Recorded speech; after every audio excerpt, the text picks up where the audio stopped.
ለኛ ለነሱ ጥያቄው አይዶ ነው ገርባ ገበር ባሪው ምን አይነት ስም ነው? እንደ ነርሚ ገበር ባሪው ማስማሰል ነው። ዳራ ጌታ ይመስገን። እንዴት ነህ? ከየት ነው? እሺ ዳና ነው ነገር ያለኮ ይሁዳ ሃይማኖት ነው የምከተለው። ኦኬ ግን በዚህ ስም አላውቅም ነበር። ሌላ ስም ነበር የነበረ?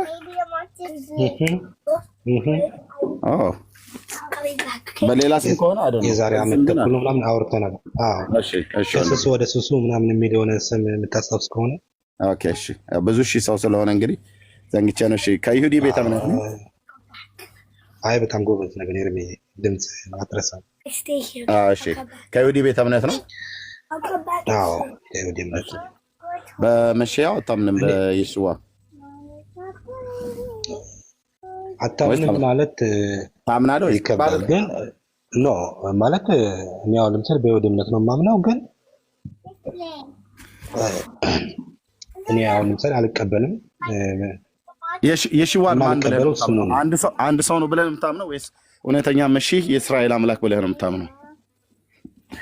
ኖ አምላክነቱን አላምንም፣ ግን መሲሁ እንደነበረ አውቃለሁ፣ አምናለሁ። ኦኬ አምላክ የሚለው ጋር ነው ነገር ችግር። ለወንድሞቼ እኔ ጥያቄ ነበረ፣ ግን እነሱ ወጡ ቀድመው እድሜ ወጡ። ሚካኤል ወጣ ልሰበክ አይደለም ብሎ አለ። አዎ እንደው ትዝ ካለ ማለት እንደው ከመጀመሪያው ማለት ነው ሊጀምር ነበር ከስር መሰረቱ ማለት ነው። ትዝ ካለ የዛሬ ዓመት ተኩል ነው አካባቢ አስቻለው ማለት ነው መጽሐፎችን ላክልኝ ብለህ ጠይቀው ነበር። ትዝ ይላል።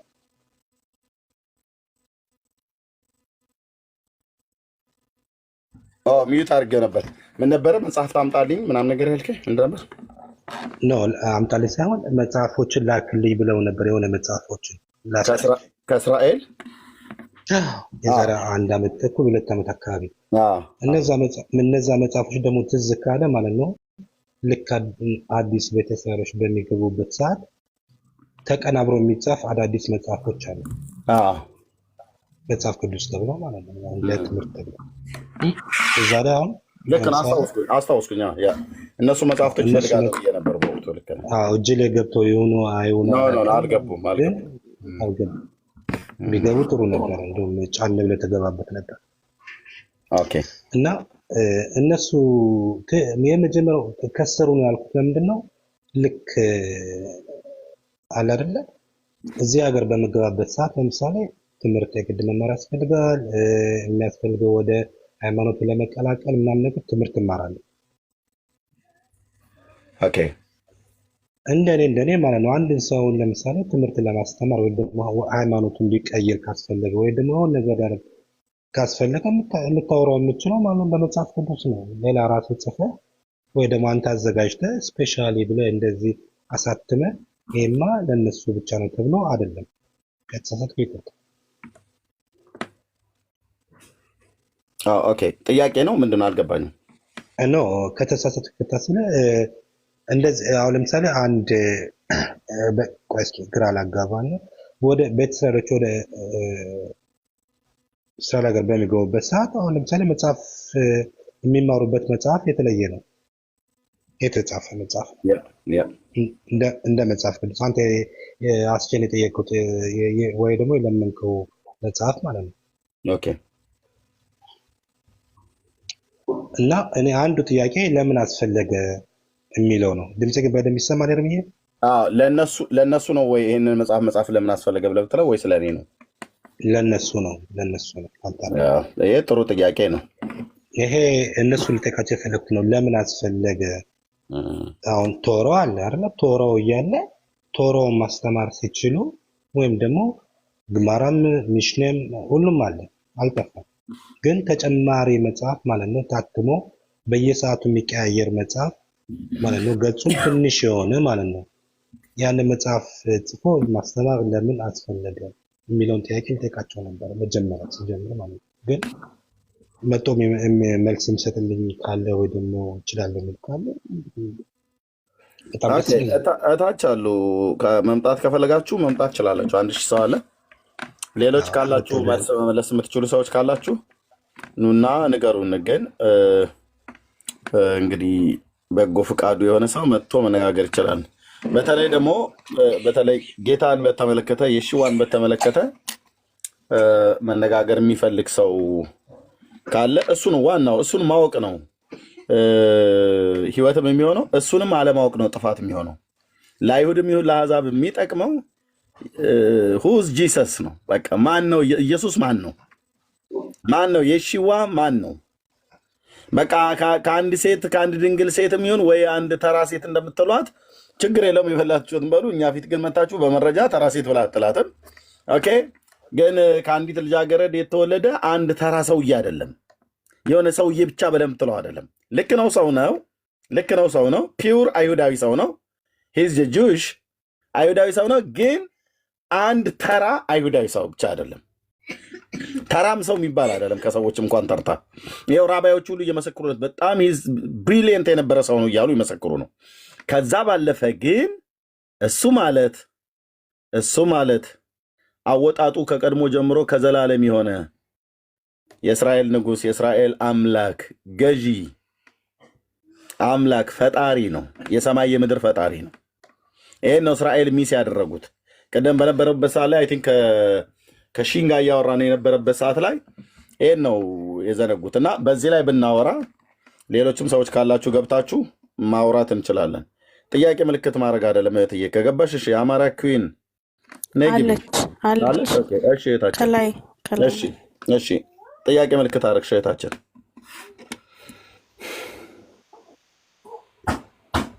እሺ ሰላም ነው? ሰላም ነው፣ እግዚአብሔር ይመስገን። ከየት ቤተ እምነት ነው እህታችን? ይቅርታ፣ ከየት ቤተ እምነት ነው?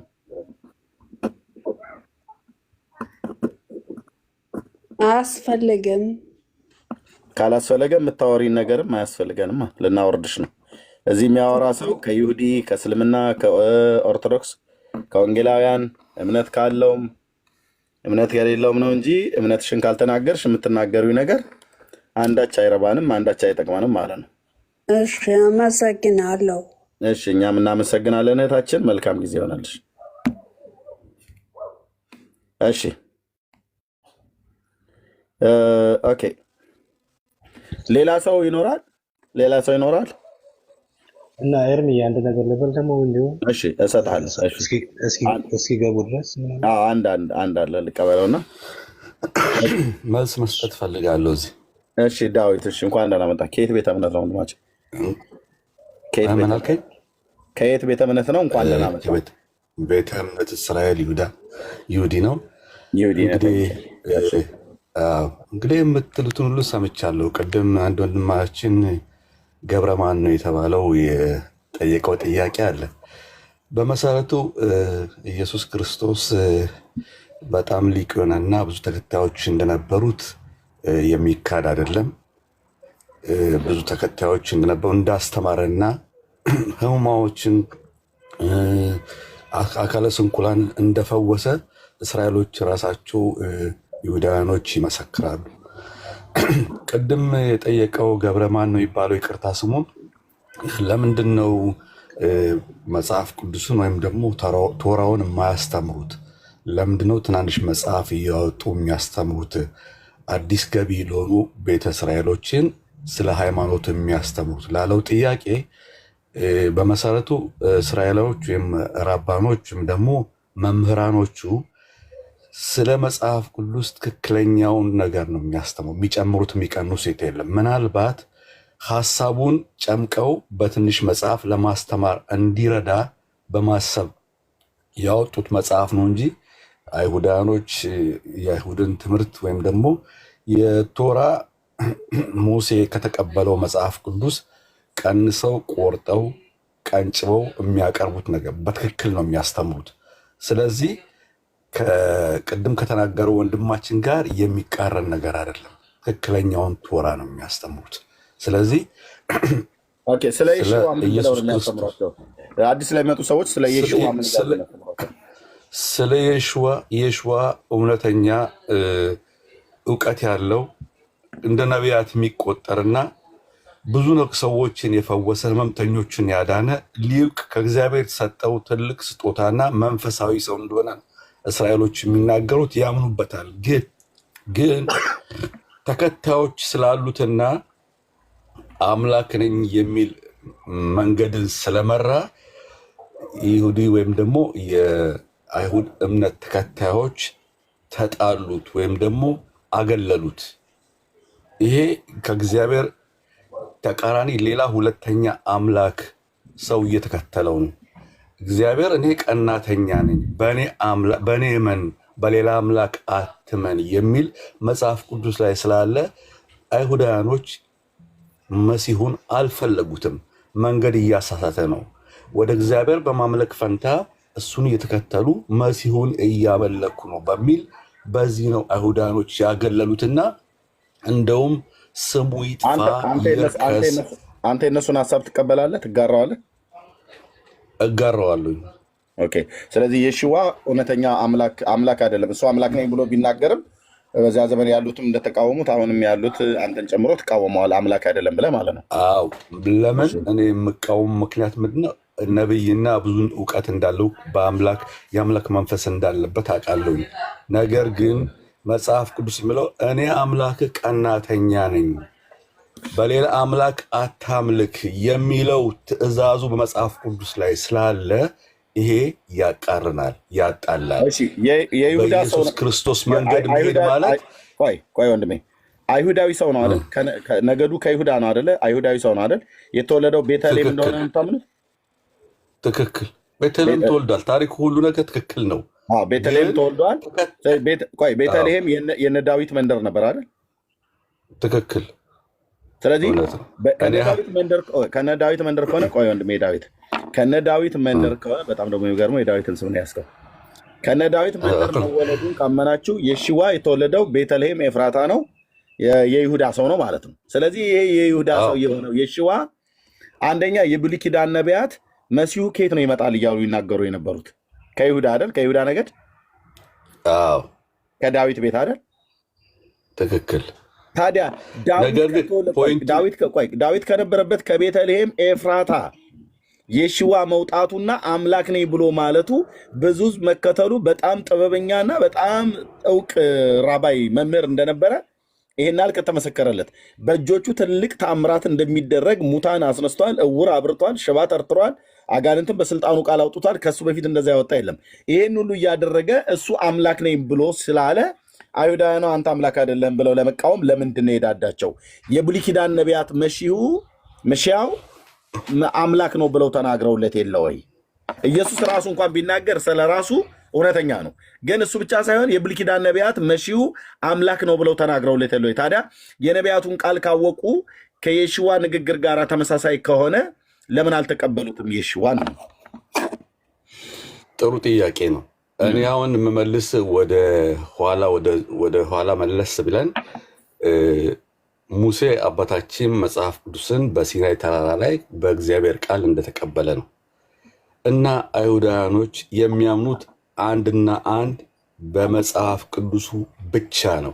መሲሁ ይመጣል የሚለውን ሙሉ ለሙሉ አይቀበሉትም። ምክንያቱም አሳሳሽ ነቢያት ስለሚመጡ እነዛ አሳሳሽ ነቢያት መጽሐፍ ቅዱሱን የሚቃረኑና ሌላ መንገድ ወይም ደግሞ ሌላ ሃይማኖትን የሚፈጥሩ ስለሆነ ይህንን አንቀበለውም በሚለው መንገድ በመሄዳቸው አንድና አንድ መጽሐፍ ቅዱስን ነው የምንከተለው በሚለው ነው ኢየሱስ ክርስቶስን ያገለሉት እንጂ በተአምራቱ የእግዚአብሔር መንፈስ እንዳለበት በትክክል ሁሉን ያውቃሉ። ግን ሰው በመሆኑ ብቻ አምላክ ሰው አይደለም፣ ስለዚህ አንቀበለውም የሚለው መንገድ ይዘው መጽሐፍ ቅዱስን ብቻ ነው የሚከተሉት።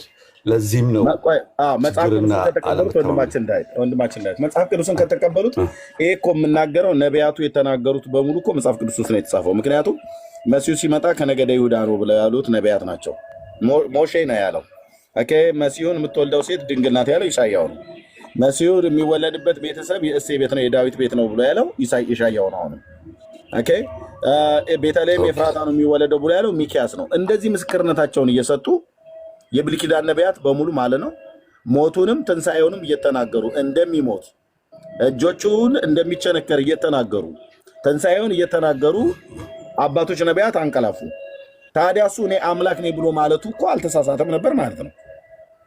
ለምንድነው እስራኤል የሽዋን የተላለፉ ከተባለ አንደኛ መሲሁ የሚመጣበትና እግዚአብሔር እስራኤልን ኢየሩሳሌምን የሚጎበኝበትን ዘመን አላወቁም እንጂ የሽዋ ትክክለኛ የእስራኤል አምላክ ያህዌ ነበር። አምላክ ነኝ ማለቱ አልተሳሳተም ማለት ነው፣ እውነት ነበር። ለምን ዞር ብለው የየሽዋን እንኳን ቃል ትተው ዘመኑን ቢመረምሩት የብሉይ ኪዳን ነቢያት በትክክል ይመሰክሩ፣ ፓዝሉ ይገጣጠምላቸው ነበር። ፓዝል የሚኪያስን ከዘካርያስ፣ የዘካርያስን ከዳዊት፣ የዳዊትን ከሚልኪያስ፣ የሚልኪያስን ከሞሼ፣ የሞሼን ከኢሻያው፣ የኢሻያውን ከኤርሚያው ቢያገናኙት ፓዝሉ ገጥሞ የሽዋ እውነተኛ የእስራኤል አምላክ ያህዌ እንደነበረ ያውቁት ነበር። ለምንድን ያላወቁት? መጽሐፍትና የእግዚአብሔርን ኃይል አታውቁምና ትስታላችሁ ብሎ ስላለ ማለት ይቻላል።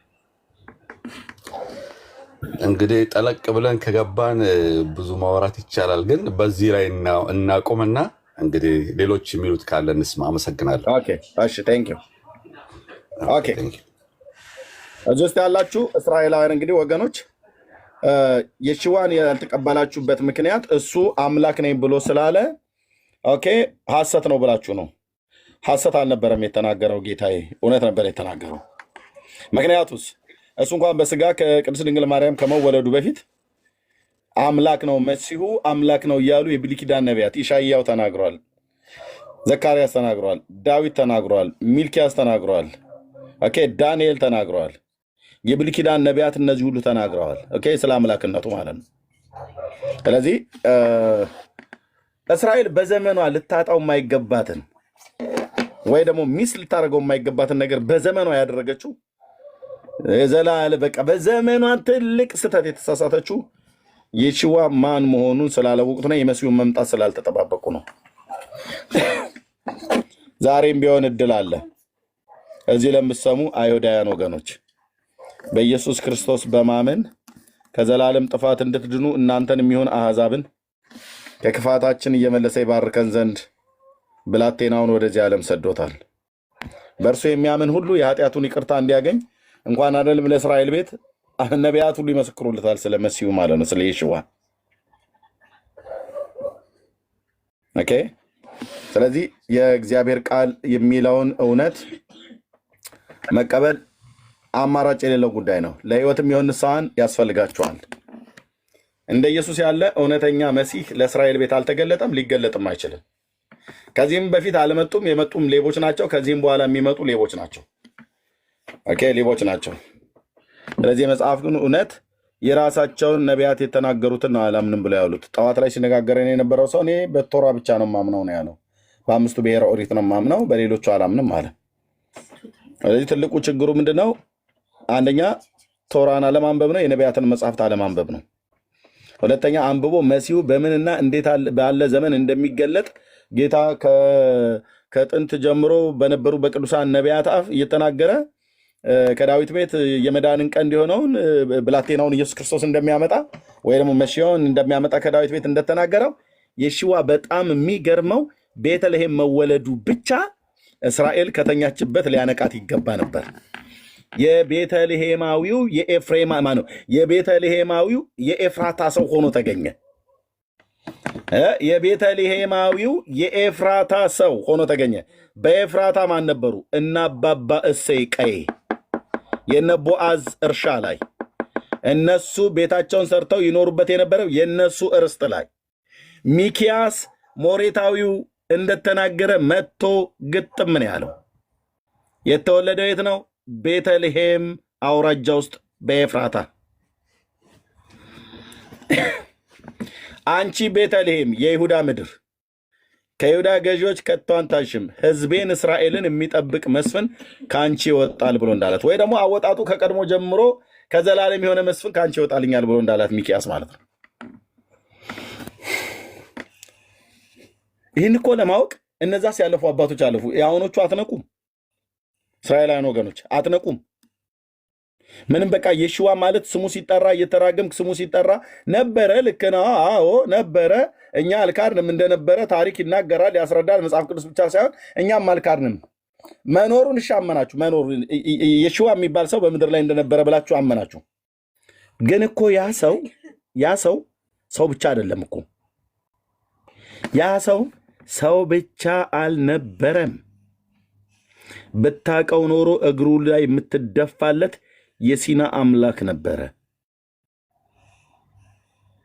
እናንተ ስላላወቃችሁት፣ እናንተ ስላላያችሁት እንጂ በደብረ ታቦር በዛ በሰሜኑ እኮ ተራራ ላይ በታቦር ተራራ ላይ ኤልያው ነቢይና ሞሼ እኮ መጥተው መሰከሩለት።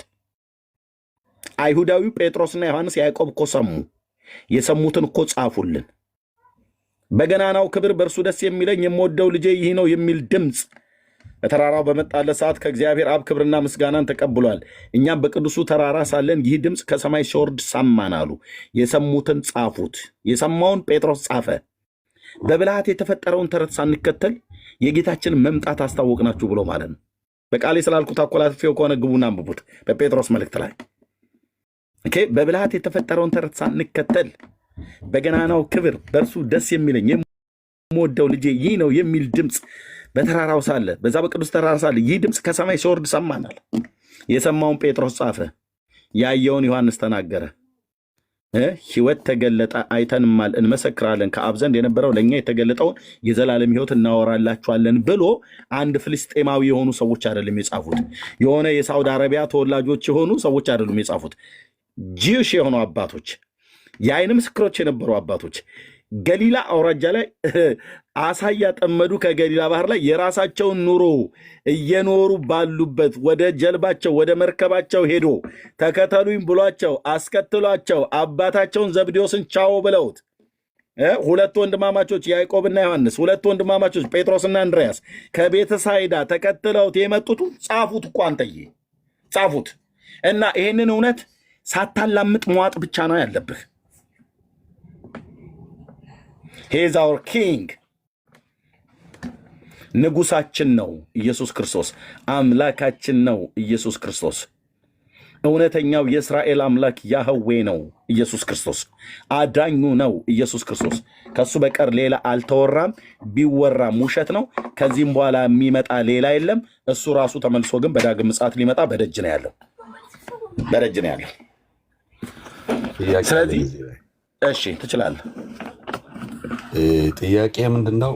ኢየሱስ ክርስቶስ ከአይሁዳኖች አብራክ የወጣ መንፈሳዊ እንደሆነ የአይሁዳኖችም ያምናሉ። ግን ይሄን እያወቁ ለምን ከዱት? እዚህ ላይ መልስ አለ። ለምን ከዱት? ለምን እሱ እግዚአብሔርን የሚጻረር የሰው አካል ፍጡር ነው፣ እውቀት አለው፣ መንፈስ አለው፣ ግን እግዚአብሔርን አይቀይርም። እኛም የምናምነው በአንድ አምላክ በሲናይ ተራራ ላይ በተሰጠ መጽሐፍ ቅዱስ ብቻ ነው። በዛ ላይም እኔ አንድ አምላክ ነኝ በሌላ እንዳታመልክ ብሎ የሰጠው ትእዛዝ አለ። ይሄን መሲሁን እንዴት ብለን እናምነዋለን የሚል ጥያቄ አለ። እዚህ ላይ ምን ትመልስልኛለህ? ኢሳያው ምንድን ነው የሚለው ታዲያ? ያ አምላክ ማን ነው ነው? ያ አምላክ ያ የሚወለደው ብላቴና፣ ያ የሚወለደው ሕፃን፣ ድንግሊቱ የምትወልደው ሕፃን ተወልዶልናል ወንድ ልጅም ተሰጥቶናል ብሎ ያለው ሕፃን፣ ወይ ደግሞ ድንግል ትጸንሳለች ወንድ ልጅንም ትወልዳለች ብሎ ያለው ሕፃን ስሙ ኢማኑኤል። ለምን ታዲያ አይሁዳኖች አይቀበሉትም?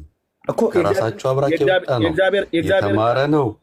የእግዚአብሔርን ቃል አላወቁም፣ ዘመኑን አልመረመሩትም።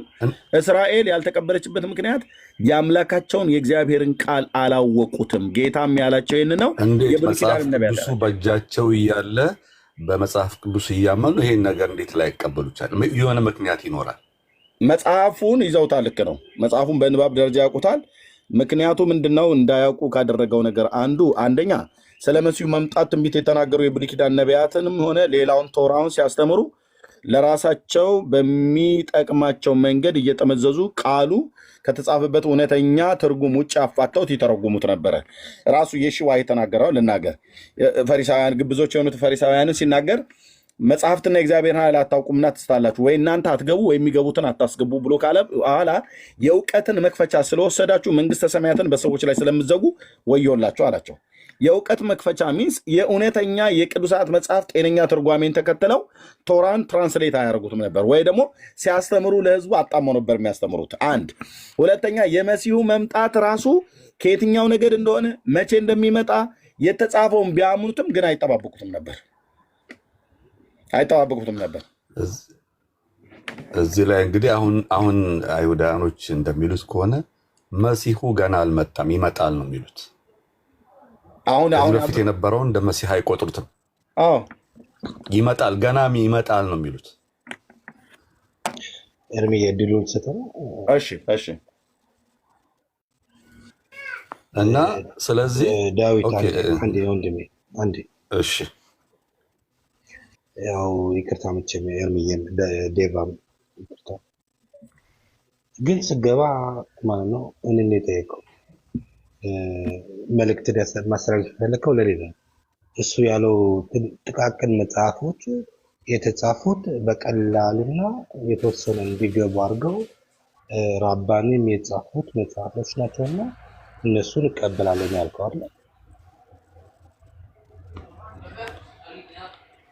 አዎ በዚህ ላይ አንተ ምናልባት ያልተረዳው ነገር ይኖራል። አሁን ሃይማኖቱን ሲያስተምሩ የሚቀንሱት የሚጨምሩት ነገር አንድ ባንድ በመጽሐፍ ቅዱስ ላይ በኦሪት መጽሐፍ ቅዱስ ላይ የተጻፈውን ነው ህግጋቱን በሙሉ ያስተምሩት። ስለ ኦሪት አላወራሁም፣ ስለጻፉትና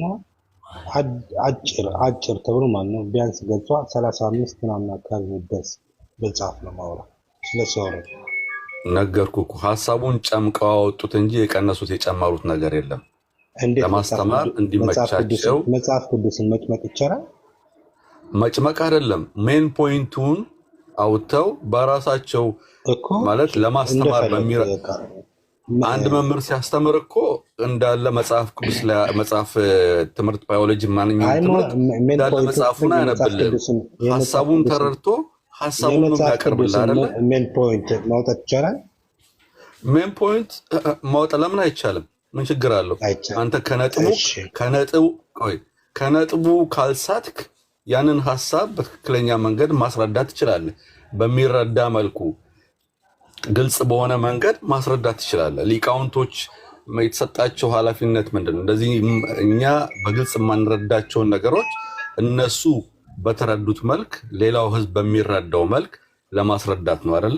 ስለዚህ አሁን ቅድም አንተም የጠየቅከው ጥያቄ በትንሹ መጽሐፍ አወጥቶ ያስተምራሉ ላልከው ይሄ ነው አይመስለኝም። የሚጨመር የሚቀነስ ነገር የለውም።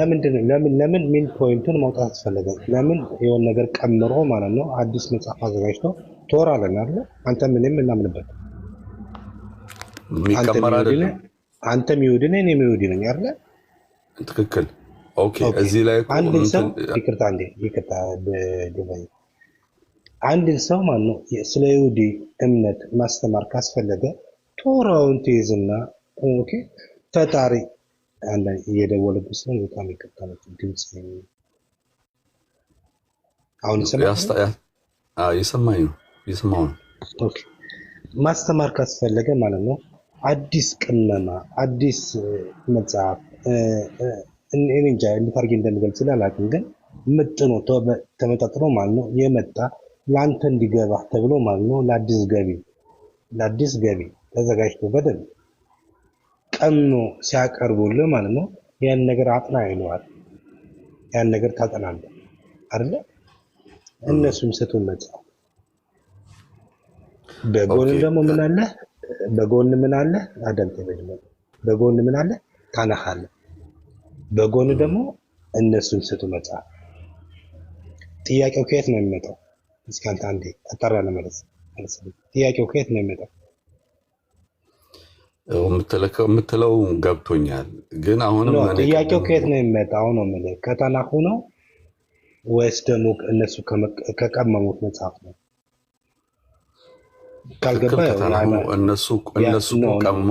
ካልገባህ ማለት ነው የምጠይቅ ጥያቄ ማለት ነው ሃይማኖት ፈተና ላይ ስትደርስ ማለት ነው ልታልፍ የሚጠይቁን ጥያቄ ነው የምጠይቅ። ለምሳሌ አነስ ካለው ነው ከትንሹ ነው አንድ ብቻ እንጠይቅ። ከተናሁ ነው የሚጠይቅ ወይስ እነሱ ከመጠኑት መጽሐፍ ነው የሚጠይቅ?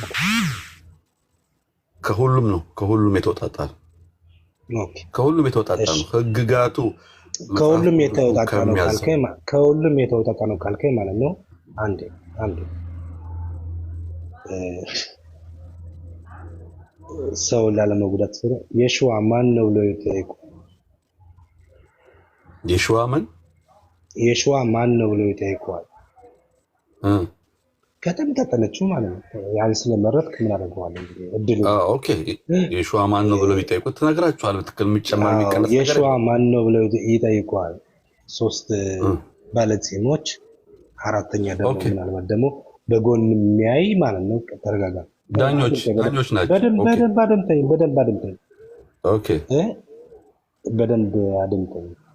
እሺ ኦኬ ስገባ የሽዋ ማን ነው ብሎ ይጠይቀዋል። አንተ ማን ነው ብለህ ነው የመለስከው?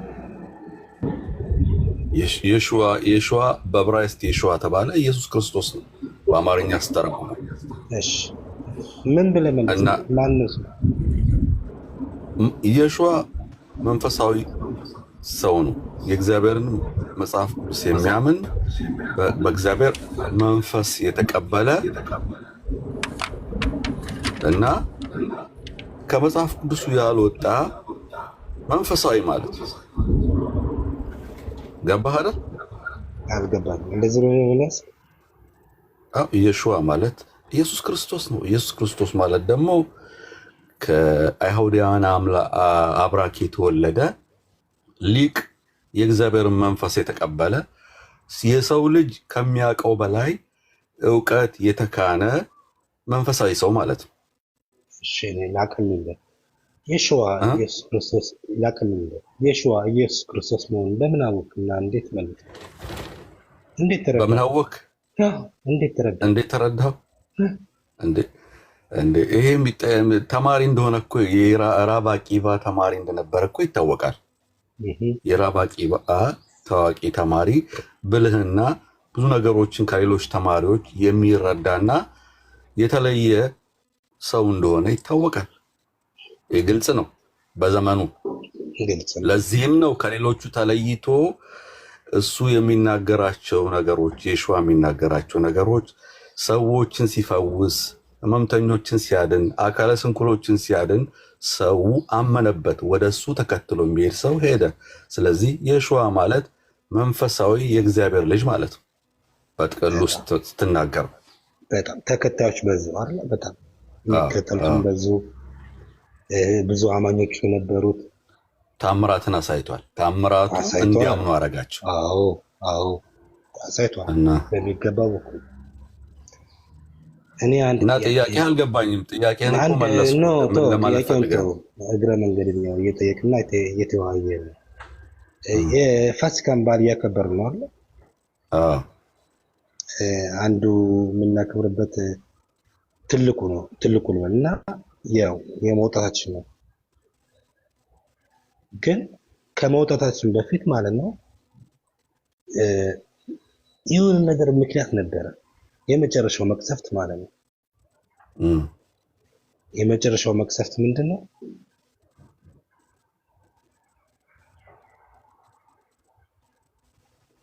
ቆይ ላስታውስህ። በዚህ ፔሳህ ወይም ደግሞ በእስራኤሎች የፋሲካ በዓል ላይ ቂጣውን በልቶ ወይኑን እንደጠጣና ደቀ መዛሙርቱን እንደባረካቸው ይናገራል። የመጨረሻው መቅሰፍት ምንድን ነው? የመጨረሻው መቅሰፍት ከየት ተነስተ ማለት ነው? የመጨረሻው መቅሰፍት ስትል ከግብፅ የወጡትን ነው? ከግብፅ የወጡትን ኦኬ። እና ከግብፅ ሲወጡ እኮ ታሪክ አለ፣ የተጻፈ ነው። የመጨረሻው መቅሰፍት ታሪኩን አይደለም መቅሰፍቱ ወደ 10 መቅሰፍቶች ነው ያሉት። 10 መቅሰፍቶች ናቸው ያሉት። ጂንት፣ ጨለማ፣ እንደዚህ ሆኖ ወደ ምናምን 10ኛው ምንድን ነው? እኔ በቅደም ተከተል አሁን ላስታውስ ስላልችልም 10ኛውን ብዬ ግን 10 መቅሰፍቶች እንደነበሩ ነው። ይህንን ጥያቄ የመጨረሻው መቅሰፍት ለምን ጠየቅኝ? ምንድን ነው? ምን ለማወቅ ፈልገን? ይቅርታ እየደወሉብኝ ነው፣ ግን የሚሰማቸው ከሆነ የሚሰማቸው የጠየቁ ጥያቄ ማለት ነው። 10ኛው መቅሰፍት ምንድን ነው? የመጨረሻው ምን እንዴ? የፈርዖን ልብ ያራራው ነገር አንተ ይሁዳ አይደል እንዴ? እና ይሁዳ ካላወቀው ውሃውን ይሄ ነገር ካላወቀው ወይ እንንገርለት እኛ ኖ ኤርሚዬ ሰላምዬ ኖ ቅደም ተከተሉን መጨረሻውን ስለማላስታውሰው ነው። ስለዚህ የሚያካለ ይናገር፣ ምንም ችግር የለም። ይሄ አጣላንም ይኸውልህ ሳይኮሎጂካል ማለት ነው። ልክ የሰው ልጅ ማለት ነው። ልክ መጀመሪያውና መጨረሻው እንደምንም ይሆን ያስታውሳል። አንተ አሁን አጠያይቅ ትንሽ የመጨረሻው የበክር ልጁነት ስለገደለበት ነው የመጨረሻው እንትን ማን ነው እንደምን የምትመልስ ከነገር ሰላም ሚውት አድርግልኛል። ትክክል። አሁን ይሄንን ጥያቄ አመጣው ምን ለማወቅ ፈልገህ ነው? እስኪ እንዲሁ እግረ መንገድን እኮ ነው ከሀሳቡ ስለወጣን ብቻ ነው እንጂ የዛን የበኩር ላይ ማለት ነው። እንዴት ነው አሁን? እስኪ ትንሽ ንገረኝ እስኪ። ማን ነው የፈጸመው? እንዴት ነው የተፈጸመ? ማን ነው የሞተው? እንዴት ነው የሞተው የሚለውን ነገር ትንሽ እስኪ አስረዳኝ። እኔ ወደ ውስጥ ጠለቅ ብዬ ማውራት አልፈልግም። ለምን ብዙ ነገሮች ስላሉ እንዲምታቱ አልፈልግም። ስለዚህ አንተ አሁን ይሄንን ጥያቄ ያነሳው ምን ለመረዳት ፈልገህ ነው? ምን ለማወቅ ፈልገህ ነው? እኛ የተነሳ ነው የበኩር የበኩር ልጆች ሞተዋል አይደል? ማን ነው የገደላቸው? የበኩር ልጆች የተገደሉት በፈርዖን ትእዛዝ ነው። ሌላ አዲስ ነገር ማን የገደላቸው? እንዴት ነው ማን የገደላቸው? ስለነሱ አገዳደል አሁን ለምን መጠየቅ ፈለክ? ለምን እያንዳንዱ ጥያቄ ለመጠየቅ ፈለክ? እዚህ ውስጥ ገብተህ እኔ መናገር እችላለሁ። ሰላም አንተ መናገር ይችላል፣ ችግር የለውም። ግን እኔ መምጣት የፈለኩት ምንድነው? ጥያቄ እኮ ቀላል ነው። ማን የገደላቸው? ማን የገደለ? የበኩር ልጆች ቀደም ጀምረህ እኮ ብዙ ጥያቄዎች እየጠየቀኝ እየመለስኩልህ መጣሁ። ለምንድን ነው ወደዚህ ውስጥ የገባው? ለምን ወደ ዋናው ፖይንት ገብተህ ስለምን በአጭር መጽሐፍ ተጽፎ ያስተምራሉ ስላልከው መለስኩልህ። አሁን ነገሮች ያመጣዋል። አሁን ጥያቄ ጠይቄያለሁ ወይስ ምንድነው? ልትፈትነኝ? ጥያቄ ጠይቄያለሁ። ለምሳሌ የበኩር ልጅ ሞት ለጠየቀው ጥያቄ እኮ መጀመሪያ ላይ አንድ ጥያቄ ጠይቀህ መለስኩልህ። ከዛም ሌላ ጥያቄ ጠየቅ መለስኩልህ። አሁን እኮ ተደጋጋሚ ጥያቄ እየጠየቀኝ የምትመጣው ወደ ውስጥ ጠለቅ ብለን እየገባን ነው። የመጨረሻ ጥያቄ ነው።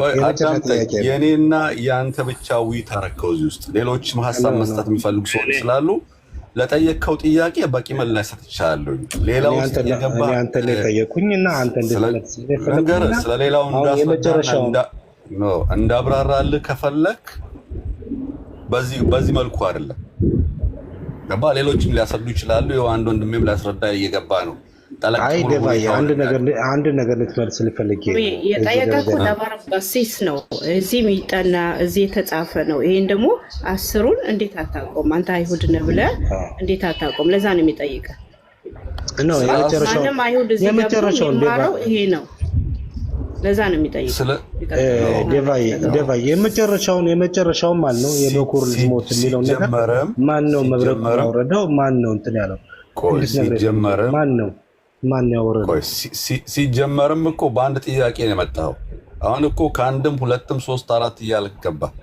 ስለዚህ በዚህ ጉዳይ ላይ እኔ አሁን ልመልስልህ እችላለሁ፣ ግን አልፈልግም። ለሌሎቹ ቦታ ጊዜ እንስጥና ሌሎቹ ይናገር። የኔና ያንተ ብቻ ውይይት ሆነ። አመሰግናለሁ።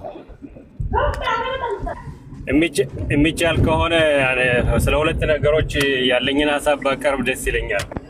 አይ ዴቫዬ እንዲመልስልኝ ነው የምፈልገው። የመጨረሻው ነው። ለምሳሌ አሁን ፋሲካ ላይ ያለ ነው አይደል? ፋሲካ ላይ ነው። ይሄም ግንኙነት አለው። የመጨረሻውም የበኩር ልጅ ሞት ማለት ነው። ማን የፈጸመው? መልአክ መጥቶ ነው? ምን ብሎ እንዴት ነው የተፈጸመው? ዴቫዬ ከፈቀድክልኝ ልመልስልህ የተቻለኝን ያህል ማለት ነው። ሰላም አንተን አልጠየቅኩም። ሰላም ቆይ፣ ከየት ቤተ እምነት ነው? ሰላም አንተ ጋር ወንድም ግዴታ ነው የምትጠይቀው? ለምንድን ነው እሱ ይመልስልህ? ምን ችግር አለ? አንተ ከኔ ጋር ነው ውይይት። ምንድን ነው የኔን እየፈተንከኝ ነው? መጽሐፍ ቅዱስን በተመለከተ ሌላው ቢመልስ እኔ እኮ በአንድ ጥያቄ ነው ጀምሮ እየፈተንኩ አይደለም ነው ለመማማር የኔ ድምፅ ይሰማል? አንዴ ቆይ፣ አንዴ ይቅርታ። ከድምፄ ከተሰማ ሰላም ከየት ቤተ እምነት ነው? ከላይ ያለው ሰላም ከየት ቤተ እምነት ነው ወንድማችን? እኔ ከእስራኤል ነው ያለሁት። ቤተ እምነትህን ነው እስራኤል? እሺ ቴንኪው። ቤተ እምነትህ ምንድን ነው? ይሁዲ ነው ወይስ ክርስትና እምነት ቤተ? ይሁዲ ነኝ። እሺ ይሁዲ ነሽ። ቴንኪው። ኦኬ። ስለዚህ ምንድን ነው የምናደርገው? ገበርባሬው ከዳዊት ጋራ አላውቀውም። በቃ ገበርባሬው እኮ ቅድም ሲጠይቅ በአንድ ጥያቄ መጥቶ ሌሎች ጥያቄዎች ጠየቀ ከኔ ጋር እኔን በመጽሐፍ ቅዱስ ጉዳይ ሊፈትነኝ መጥቶ ሊሆን አይዶን ነው። በቂ መረጃን የሰጠሁት ግን ሌላም ይጠይቃል ስትናገር ይመስለኛል። ለእሱም ለእኔም ትንሽ ጥያቄ ያጫረብኝ ነገር አለ፣ ግን ችግር የለውም። አንተ እንግዲህ ያወቀውን ያለ የምታውቀው ግን አይ ቲንክ ጥያቄ ስለፈጠረበት ይመስለኛልና ትክክለኛ ይሁዲ እምነት ተከታይ ከሆንክ ቢያንስ 10ኛውን መቅሰፍት የመጨረሻውን መቅሰፍት ታውቃለህ ብሎ ነበር የጠየቀ ይመስለኛል። ሰላም ሚዩት አድርገው ፕሊዝ፣ ከላይ ያለው ሚዩት አድርገው እና ችግር የለውም። አንድ ሰው እኮ የሆነ ጥያቄ ሲጠይቅህ የሆነ መረዳት የሚፈልገው ነገር አለ። ስለዚህ መጀመሪያ የሰጠሁት መልስ በቂና አስፈላጊ ከሆነ ለምን ለሚቀጥለው ጥያቄ ገብቶ ሌላ ተደጋጋሚ ጥያቄዎችን ይጠይቃል? ስለ እኔ እውቀት ለማወቅ ፈልጎ ነው ወይስ ምንድን ነው? ስለዚህ ለሌሎቹ ቦታ እንስጣቸው። የኔና አንተ ብቻ ውይይት ሆነ ክርክር ሆነ ነው ያልኩት እንጂ ለጠየቀው ጥያቄ ትንሽ መጽሐፍ ወስደው ለምን ያስተምራሉ ያለው በቂ እና ከበቂ በላይ ምን ላይ ሰጥቼዋለሁ። አመሰግናለሁ። እሺ ሰላም፣ ከይሁዲ ቤተ እምነት ስለሆንክ አንተን እንጠይቅህ። ማይክን ክፈተው። ሰላም ማይክን ክፈተው ከላይ። እሺ ኦኬ። በይሁዲ እምነት ውስጥ ነው ያለው። የሺዋ እውነተኛ መሲህ ነው ብለህ ታምናለህ?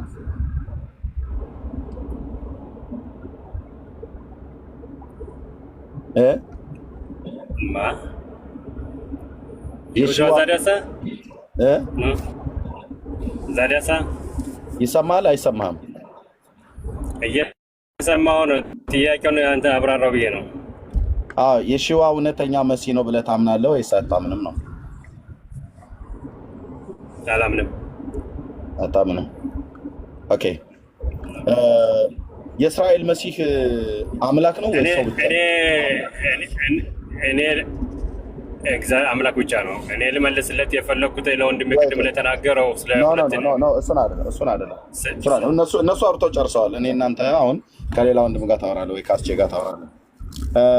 የእስራኤል መሲህ አምላክ ነው ወይስ ሰው ነው? ወይስ አምላክ ብቻ ነው ወይስ ሰው ብቻ ነው?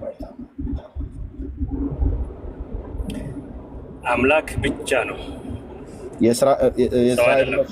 የእስራኤል መሲህ አምላክ ብቻ ነው?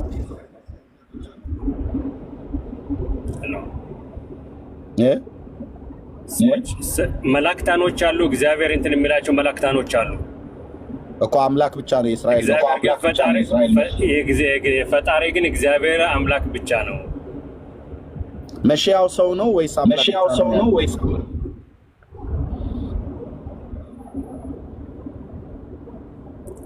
እንግዲህ መሲያው ምን እንደሆነ በባይኔ እንትን ስላላየሁትኝ ሰው ነው ልልህም አልችልም፣ ነው ልልህ አልችልም። ስለዚህ ምን ለማለት የተረጋገጠ ነው፣ ምንም ያከራክር አይደለም። መሲሁ ሰው ነው፣ ስጋ ለበስ፣ እንደ ሰው ደም ነው የተሰቀለውም፣ የደማውም ሚስማር የተከለበትም ሰው ስለሆነ ነው፣ ንፋስ አይደለም። እዚህ ላይ ግልጽ እንዲሆን ፈልጋለሁ። እሱን እኮ መሲህ እኮ ብላችሁ አትሉትማ። የደማውን የተሰቀለውን ብለህ ካልክ እሱን እኮ አንተ መሲህ ነው ብለህ አታምነው ማለት ዳዊት መሲህ ነው ብለህ አታምነው? መሲህ ነው ብለህ ታምነዋለህ? የተሰቀለው የደማውን ብዙ ነገር ስለሰራ በስራውን ያምናሉ። የእግዚአብሔር ልጅ እንደሆነ አምናለሁ። መሲህ ነው ብሎ ለመናገር ይከብደኛል። ተመዝገን። ኦኬ እሺ ዳዊት እዚህ ድረስ ከመጣህ ጥሩ ነው። ኦኬ አስቺ የምትለው ነገር አለ? ኦኬ ታች ወንድማችንም ኦርቶዶክስ ያለ አስቺ የምትለው ነገር ካለ በልና ለኦርቶዶክስም ወንድማችን እንሰጠዋለን። በዚህ ላይ ሀሳብ የሚሰጠው ካለ እሺ እኔ ገብረ ባሪያው ግን ለመጠየቅ ነው ስለ የትኛው መጽሐፍ እንደተናገረ። እኔ ባለፈው ሲዱር የጸሎት መጽሐፉን በአማርኛ የሆነውን እሱን ነው ልልክልህና ሌላ ደግሞ ቄሶች የሚያነቡትን መጽሐፍ ቅዱስን ነው። ግን ገብረ ባሪያው የሚናገረው ጊዩር የሚባል አለ። ጊዩር ማለት ይሁዲ አይደሉም ብለው የሚያስቡትን እነሱ ለሚያስተምሩት ትምህርት አለ እና ከመጽሐፍ ቅዱስ ከታልሙድ እንትን አምጥተው ነው የሚያስተምሩ። ስለ ይህን ደግሞ አሁን ስራ ቦታ ስለሆንኩ በጣም ቤተሰቦች ስላሉ ማውራት አልችልም። ስለዚህ እና የተዛባ ከዚያ እንግዲህ በክርስትና እምነት የነበሩ ስለነበሩ አይሁድም ሆነው እነሱ እንዲጠሉ ክርስትና እንዲጠሉ የሚያስተምሩት ትምህርት አለ እና ገብረ ባሪያው ያንን ነገር መሰለኝ ደስ አይልም የሚያስተምሩት ትምህርት ያለው። ይህን ለመናገር ነው። በተጨማሪ ስለ የትኛው መጽሐፍ ስለ እንዳወራነ ቢነግረኝ ብዬ ነው። ጨርሻለሁ። አሺዬ አንዴ አሺዬ ያወራሁት ልክ አሁን እንደምታስበው መጽሐፍ ነው። እቤቱ ያሉ እቤቶች ይሰማል፣ ግን ይሰማል። እቤቶች ያሉ መጽሐፍ ነው። ደግሞ ኤርሚ ጋር በፈጣን በኩል መላክ አለበት ጠይቆ ነበረ። እኔ ማስታወሰው የዛሬ 1 ዓመት ተኩል ነው 2 ዓመት ሊሆን ይችላል ላክልኝ ብሎ የነበረው መቼም የነገሮች አለማመቻቸት ወይ ደግሞ ሁሉ ነገር እኔም ራሱ አላስታውስኩትም። ራሴው ላክልኝ ብያልኩ ሰው እየረስኩ ማለት ነው እንጂ አስቼ ተናገር እስኪ አስቼ ልጠይቀው ዝም ብዬ ለምን ያላክ አሁን አንተም እሺ ያላኩለት እንትን ሻይ የሚባለው ሰውዬ የመጽሐፉን ስም ይናገር። ገብረ ማን ነው የሚባለው? የመጽሐፉን ስም ይናገር። ምንድን ነው መጽሐፉ የተጻፈው? ምንድን ነው የሚለው የመጽሐፉ ርዕስ? እሺ እና ለእድሜ ሌላ ሰውም የሚጨምረው መጽሐፍ አለ ስላለ በአንድ ላይ እንልክ ብለን እና ልጁ መጽሐፉን ስላላመጣ እና አሁን ገብረ ባሪያው የጊዩር የሚያስተምሩት ትምህርት ጊዩር ማለት ከክርስትና ወይ ከእስልምና ወደ ይሁዲ የሚቀይሩበት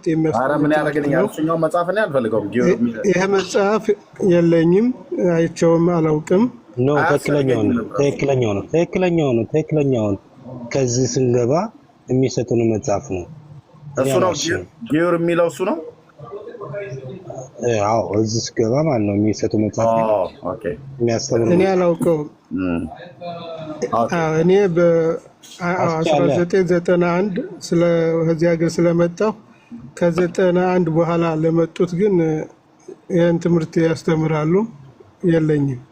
እሺ አሽዬ ግን የሆነ ሰዓት ላይ ማለት አሳይተን ነበረ የሆነ መጽሐፍ የዛሬ 2 ዓመት ይሆን አላውቅም። እሱ ሲዱር ነው የጸሎት መጽሐፍ ሊሆን ይችላል። እሱ መጽሐፍ ግን ለኤርሚዬ እንድታሳልፍለት ፈልጋለሁ። ያሳየን መጽሐፍ ልክለታለሁ። እሺ ልክለት የፈጀውን ይህች የሆነ ነገር የሚያስፈልግ ከሆነ በውስጥ መስመር አውራኝ፣ ችግር የለውም። ዳዊት ወደ አንተ ልመጣልን ነው።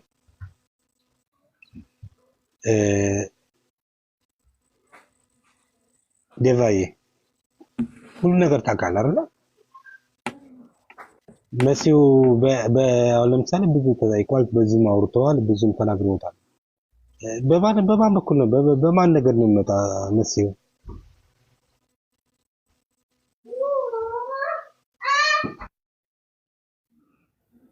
መሲሁ እኮ በአይሁዳኖች በኩል ነው የመጣው።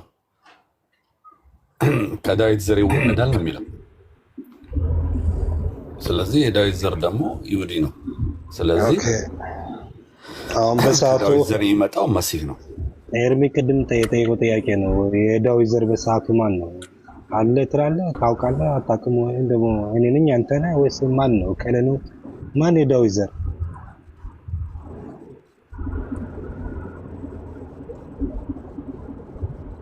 አይ ከለል አድርግልህ። አሁን ለምሳሌ ቤተ እስራኤሎች ሲመጡ ማለት የማን ዘሮች ናቸው የማን ነገር ናቸው ብሎ ነው የሚነግሩን።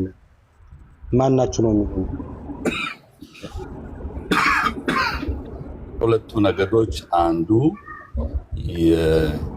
ሸቤት ዳን ነው የሚባለው።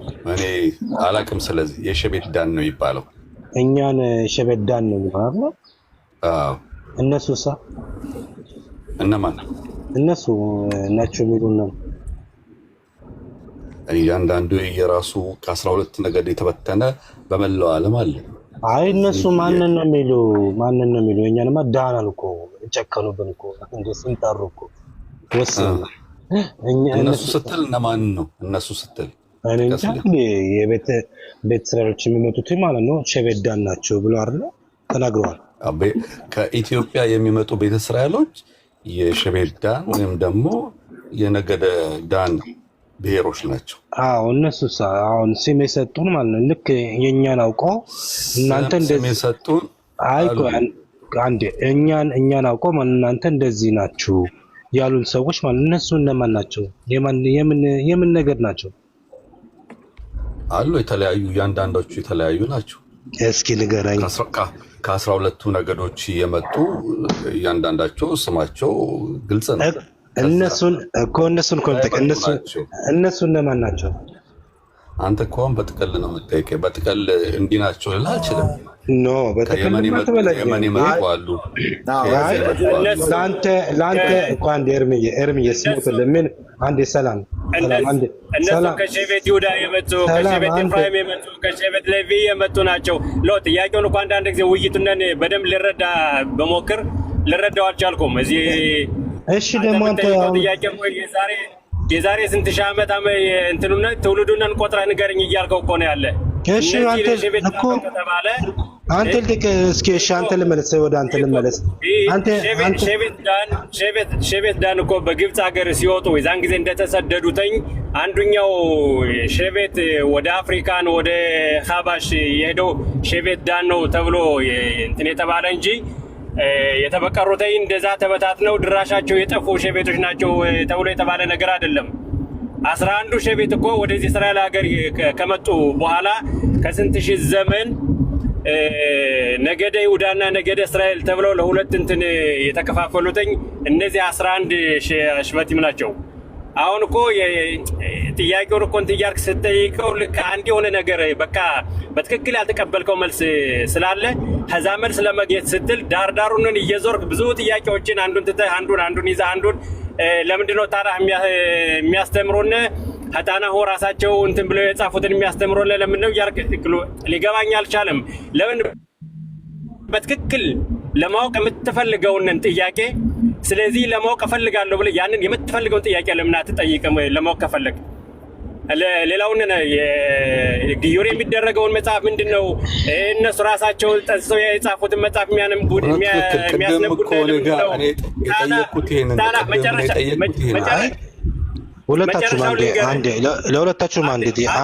ለሁለታችሁም አንድ ጥያቄ መሲሁ ከየት ነገር ነው የሚመጣውን? ለሁለታችሁም ለአንተም ለዳዊትም ለሰላምም ከየት ነገር ነው የሚመጣ? አዳምጠኝ ልንገርህ አንዴ።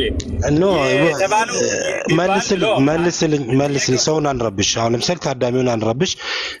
ይቅርታ መቼም አሁን መሲሁ ምን ጠብቀው? መሲሁ ከማን ነገር ነው የሚመጣው? አንተ እንትኑነን ከማን ነገር ነው የሚመጣ? ጥቁሩነን ነጭ ብለህ ካላልከኝ እያልክ ነው እየተሟገት ካለ። ኖ የምንጠብቀው መሲሁ ከማን ነገር ነው የሚመጣው? ሰላምዬ መንገድ ላይ ከሆንክ ማለት ነው የሚወጣ አድርገውና ማለት ነው የተሻለ ቦታ ስደርስ እናወራለን። ግን ከማን ነገር ነው የሚወጣ? አንተም ከቻል ዴቫም ከቻለ ይመልሱልኝ። በጣም ወሳኝ ጥያቄ ነው ይሄ። በጣም ወሳኝ ጥያቄ ነው። እስራኤል መሲዋን ትጠብቃለች። የሚመጣው መሲህ ከየትኛው ነገር ነው የሚወጣው? በጣም ወሳኝ ሊመለስ የሚገባ ጥያቄ ነው እና መልሱልኝ። ከሁለት አንዳችሁ መልሱልኝ።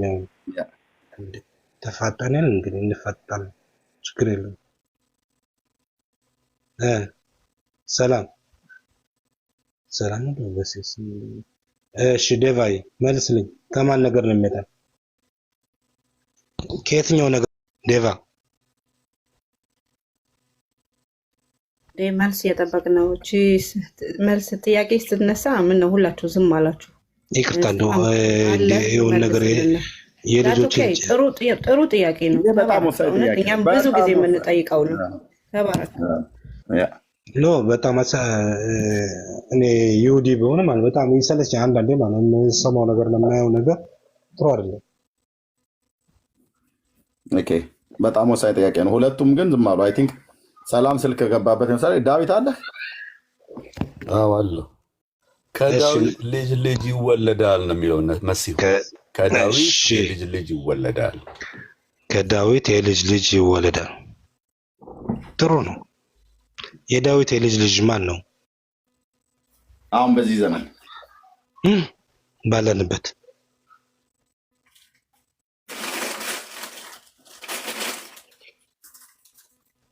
አለ።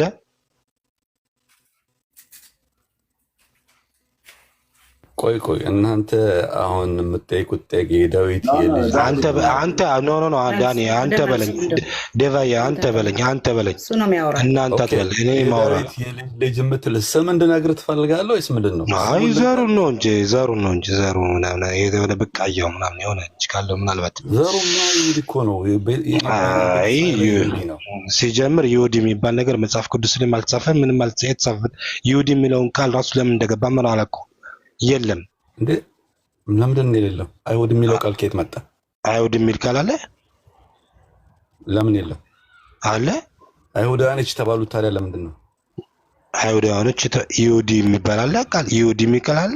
ቆይ መልስልኝ ለምጠይቅ ጥያቄ። አይሁዳውያኖች የተባሉት ታዲያ ለምንድን ነው?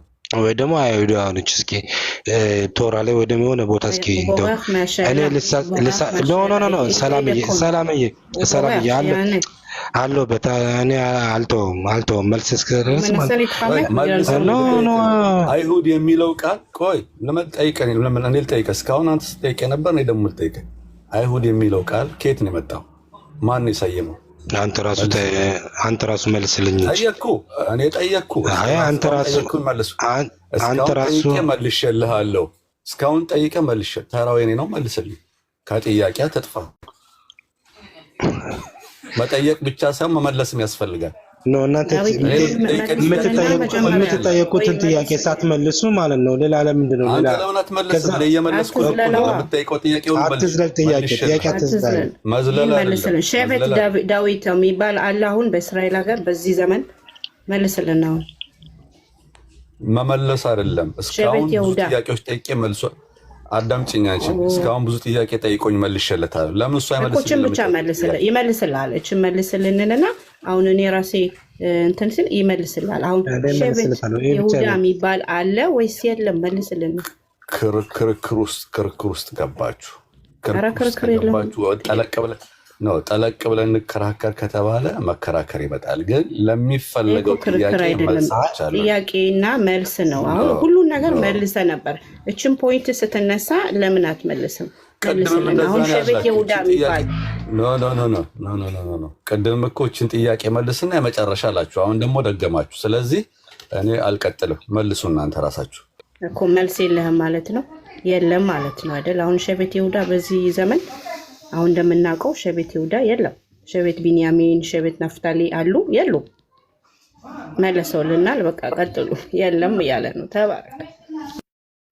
ያ ሪያሊቲ ነው ወንድማችን። ሚዩት አድርገው። ሰላም ሚዩት አድርገው እና ከታወራለህ። እሺ ቴንክ ዩ። አንዴ እርምዬ ስሞትልህ ወንድሜ ቢፈልግም አያገኘውማ። የለም ሸቤት ይሁዳ ማን ይሁን ሸቤት ዳል ማን ይሁን እኔ ችግር ምን ታውቃለህ እርምዬ፣ እኔ አንቀጽና እንደዚህ ይሄን ይዛንብበው አልችልም። የሆነ ሳለ እንደው እንደ ታሪኩም እንደተጻፈው ስደት ይወጡና ተመልሰው ሲመጡ እኛ መካው ሌዊ ነን ይላሉ። ከዛም በኋላም ዝርግፍ ይልላል ስም ዝርዝር የለም በዚህ ቢያንስ ሳፊዝ አትናገር። ገብረማን ትክክል ጫፍ ያስካታወራ። ቆይ ለመጣል ከፈለክ እኔ ላስረዳ እችላለሁ። በቤተ መንግስቱ ኢትዮጵያ አዲስ አበባ ውስጥ ቤተ መንግስት ዘነገደ ሞአንበሳ ዘነገደ ይሁዳ የሚለው ራሱን የቻለ ታሪክ አለው። ሰፋ ብለን ጠለቅ ብለን ስለዚህ እንወያይ ከተባለ ኢትዮጵያ ምን አገባት? ስለዚህ ምን ታሪክ አለው? ለምንድን ነው የማያገባኝ? ይመለከታል እኮ ኦርቶዶክስን የሚመለከት ነው። ምን ይመለከተዋል? ኦርቶዶክስ እዚሁ ጉዳይ ውስጥ ምን አገባው? ለምን አይመለከተውም? አንተ የኢትዮጵያ አጼዎች ከነገደ ይሁዳ ናቸው ብለህ ታምናለህ? አዎ አምናለሁ። ሞአንበሳ ዘእምነገደ ይሁዳ ብለው ያሉት ንጉሱ ራሳቸው ተናግረዋል። ማስረጃ ላመጣልህ ይችላል። ማንም ይናገር ማስረጃ ማመጣት ንጉሱ ተናግረዋል ራሳቸው። ማስረጃውን እንድታመጣ ትችላለህ። ቪዲዮውን እሳቸው ስላሉ ነው ወይ ነው ዋናው ጉዳዩ። ሩቱ ላይ ስንሄድ ነው ወይ ነው። ኦኬ አሁን አንተ ቀዳማዊ ኃይለ ሥላሴ አድምጠኝ ዳዊትዬ። ይኸው እኔ ከዚህ በፊት ራሱ በዚህ ጉዳይ ላይ ጥሪ አድርጌ ነበር። ማንኛውም ታሪክን አውቃለሁ ብሎ የሚል ሰው ካለ መጥቶ እንዲያወራኝ ማለት ነው። የኢትዮጵያ አጼዎች ራሳቸውን ሞአንበሳ ዘእምነገደ ይሁዳ እያሉ ይጠሩ ነበር። ኦኬ እነሱ ራሳቸውን ስለጠሩ ከይሁዳ ነገድ ያወጣሁት አንበሳ ነኝ ብለው ስላሉ አንበሳ ናቸው ማለት አይደለም። አንዳንዶቹ ብሔራቸው እኮ ሲጠራ ሲጠየቅ ግማሾቹ አሁን አፄ ሚኒሊክ የአንኮበር አማራ ናቸው፣ የሰሜን ሸዋ። ቀዳማዊ ኃይለ ሥላሴ ተፈሪ መኮንን ጉዲሳ የሸዋ ኦሮሞዎች ናቸው። ኦኬ አፄ ዮሐንስ ትግራዋይ ነው። አፄ ቴዎድሮስ የጎንደር የቋራ ሰው ናቸው። ስለዚህ አሁን እነሱ ነን ብለው ራሳቸውን ስለጠሩ ሞአንበሳ ዘእምነገደ ይሁዳ ብለው ስላሉ በእርግጥ ከይሁዳ ነገድ የወጡ አንበሳ ናቸው ወይ ብለን እንጠይቃለን። አዎ ብሎ ካሉ ማንን ወልዶ ብሎ የሚል እኔ ፊት መጥቶ እውነት ያደርግልኛል።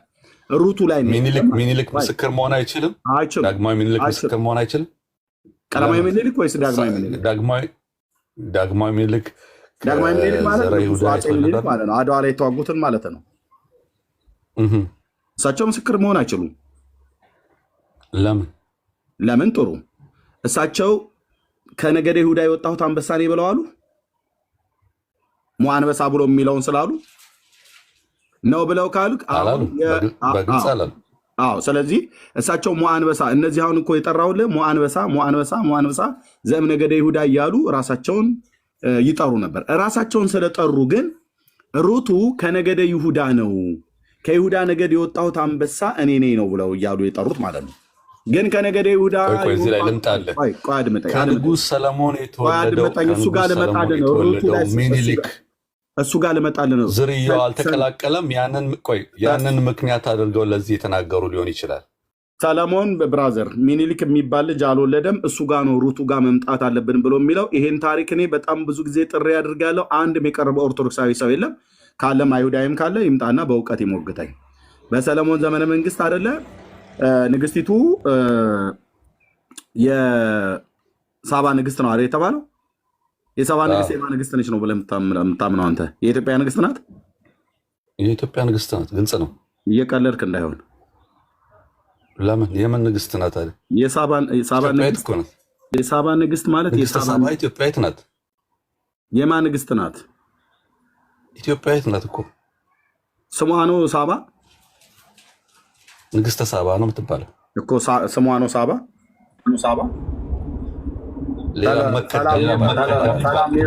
መከዳም ትባላለች። ኖ ማክዳም ትባል። ታርገው ሰላም ከላይ ያለው እሺ። እንግዲህ ላስወጣ ነው።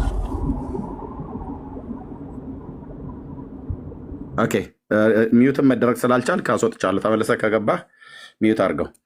ወንድሜ ዳዊት እውነትን ትፈልግ ከሆነ የሳባ ንግስት የኢትዮጵያ ንግስት አይደለችም። ኦኬ ሳባም ኢትዮጵያ አይደለችም። ሳባ ጥንታዊ ህዝብ ነው። ኢትዮጵያን ብሎ የሚለው ኩሽ ብሎ የሚለው ጥንታዊ ህዝብ ነው። ኦኬ የሳባ ንግስት ማለት የአገሪቱ ነች ሳባ። ሳባ ደግሞ ኤንሸንት ማፕ ላይ ሄደ ስታይ በጥንት መካከለኛው ምስራቅ ቢብሊካል ሂስቶሪ ላይ ወይ ደግሞ ቢብሊካል ጂኦግራፊ ላይ ሄደ ስታይ የአሁኗ የመን ናት ሳባ። ብራዘር አርኪኦሎጂስት ጥናት የዓለም ምሁራን ሁሉ ያረጋገጡት ሀቅ ይሄንን ነው። የመናዊት ናት ሴትዮዋይቱ። ግዛተ መንግስቷ ግን የት ድረስ ይነካል ብለህ ካልከኝ የሰሜን ኢትዮጵያ ተብሎ የሚባለውን ኤርትራና ትግራይን ሁሉ ጭምር ይነካ እንደነበረ የሚያሳይ የታሪክ ማህደር አለ። ጎንደርን አይነካም ነበር፣ ጎጃምን አይነካም ነበር፣ ሸዋን አይነካም ነበር፣ አርሲ ባሌን አይነካም ነበር። ኢትዮጵያ ብለን የምንለው በዚያን ጊዜ ላይ አሁን እኛ የምንላት ኢትዮጵያን አልነበረችም። ኢትዮጵያ ተብሎ የምትባለው ኮንቲኔንቱ ነው፣ አፍሪካ አጠቃላይ ኢትዮጵያ ተብሎ የሚባለው ማለት ወይ ደግሞ ኩሽ ተብሎ የሚባለው ማለት ነው።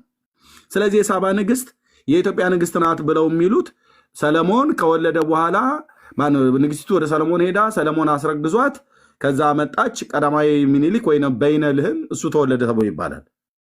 ወንድሜ ይሄ ታሪክ እውነተኛ ይመስላል። ለብዙ ሺህ ዘመን የቆየ ታቦቱ ኢትዮጵያ ውስጥ አለ ተብሎ የሚባለውን ውሸት ያህል ይህም ታሪክ ውሸት ነው።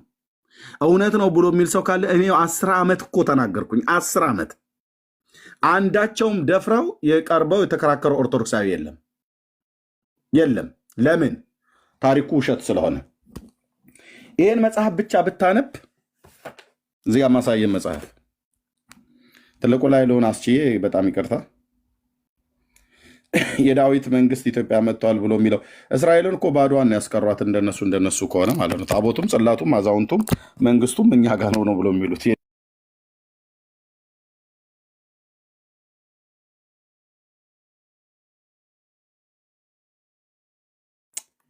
የህፃን ጠባይ ይባላል። ይህ መጽሐፍት ብቻ ብታነበው ብራዘር ውሸቱ ግልጽ ሆኖ ታየዋለህ።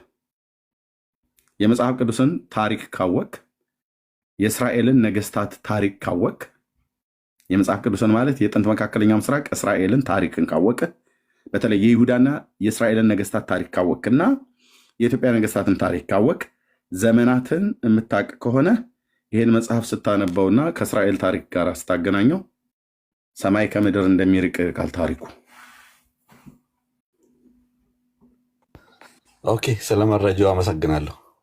ስለዚህ የሳባ ንግስት የሳባ አገር የአሁኗ የመን እሷ ናት እንጂ የኢትዮጵያ ንግስት አይደለችም። ኦኬ።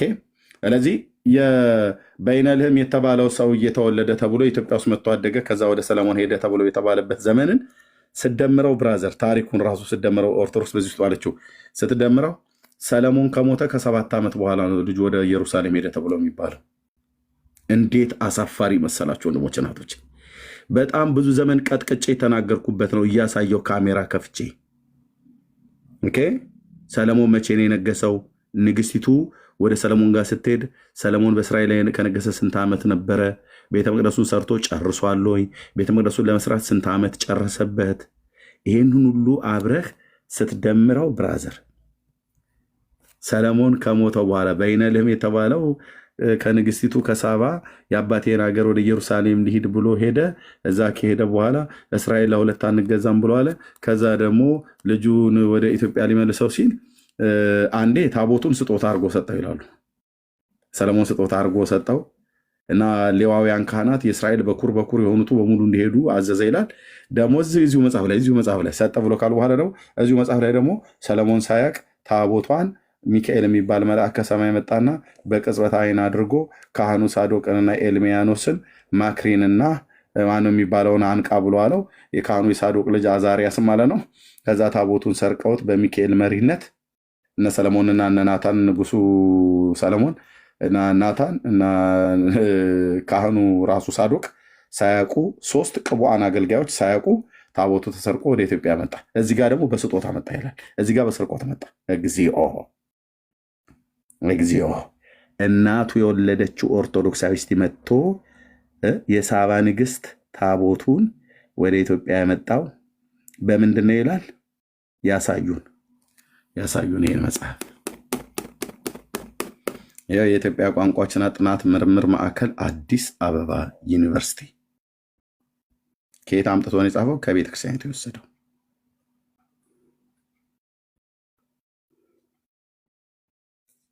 ዝም ጭጭ ነው ማለት ያለባቸው አይሁዳውያን ራሱ። አንተ አሁን ይሁዲ ነህ አይደለ ወንድሜ ዳዊት? ኦኬ። ኦርቶዶክስ የምትዋሸውን ውሸት እኔም አስተጋባዋለሁ ብለህ ካልክ መድኃኔዓለም ይፋረደኝ አስገብቼ ዲቤት ማለት ነው ላበላብ እስክትሆን ድረስ እሞግታለሁ። ምክንያቱስ ሰለሞን በነገሰበት ዘመን እስራኤላውያን ወደ ኢትዮጵያ አልመጡም። ምን ያደርጉ ይመጣሉ? ቋራና ጎንደር ላይ ሰሜን ሸዋ መቶ ከኩልያክ ምን ያደርግ ይመጣል? ለምን አትለኝም? ሰለሞን ባለጠጋ የሆነ ንጉሥ ነው። ባለጠጋ ባለጠጋ ጌታ ባለጠጋ አድርጎታል። ባለጠጋ ቱጃር የናጠጠ ማለት ነው። ከሱም በፊት ከሱም በኋላ እንዳይኖር አድርገው ነው እግዚአብሔር የባረከው ንጉሱ።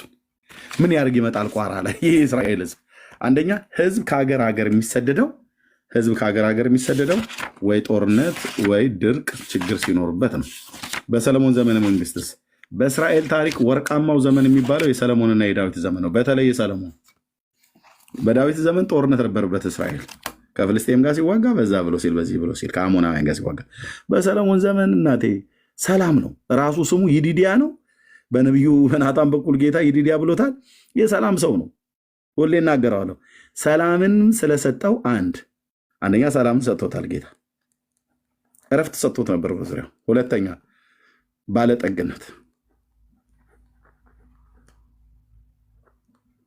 ባለጠግነት ቤቱን የሰራበት አልኩ ሰውየው።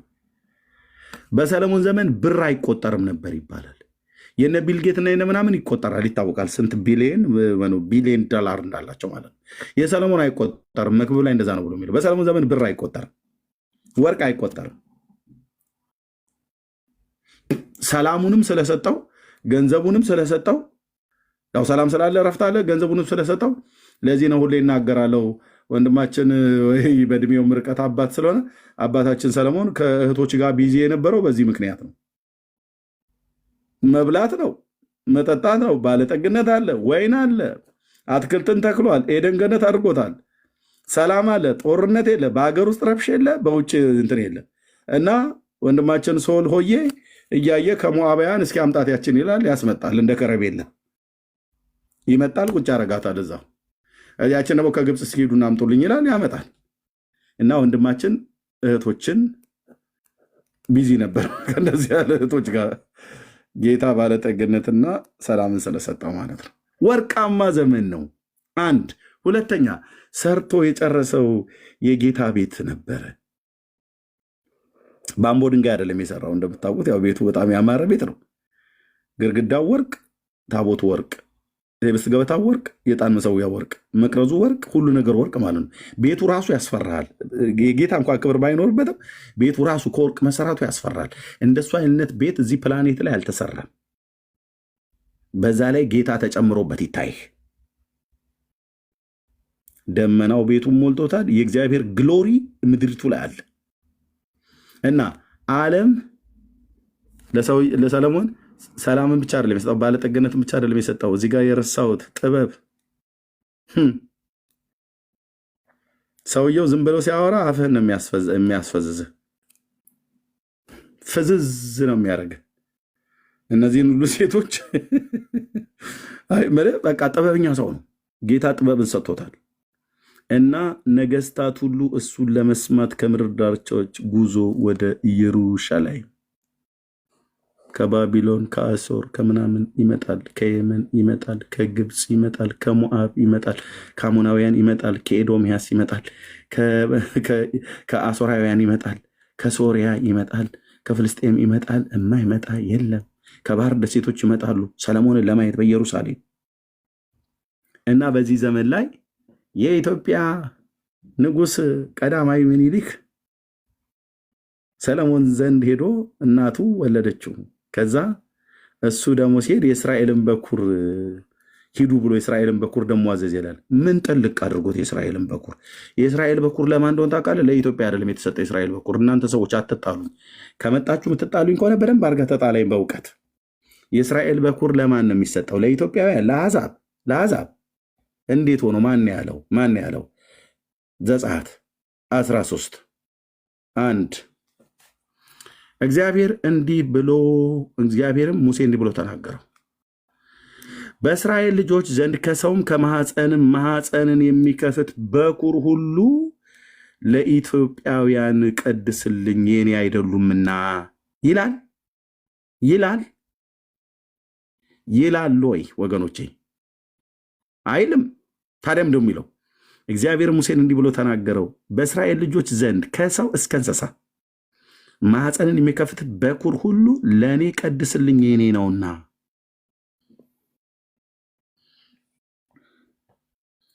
ለእኔ ቀድስልኝ የማን ነው? የኔ ነው ወገኖቼ። ኦርቶዶክስ ደግሞ እዚህ ትስል ሳባ ወሆረት ንግሥተ አዜብ ከበጥራይሁ ጠቢሁ ለሰሎሞን እያሉ ማለት ነው። አባቶቻችን አምልተው አስፍተው አንቦርቅቀው አንዘርጥተው እንደተረጎሙት ይሉናል። ይህ ተረታም ትውልድ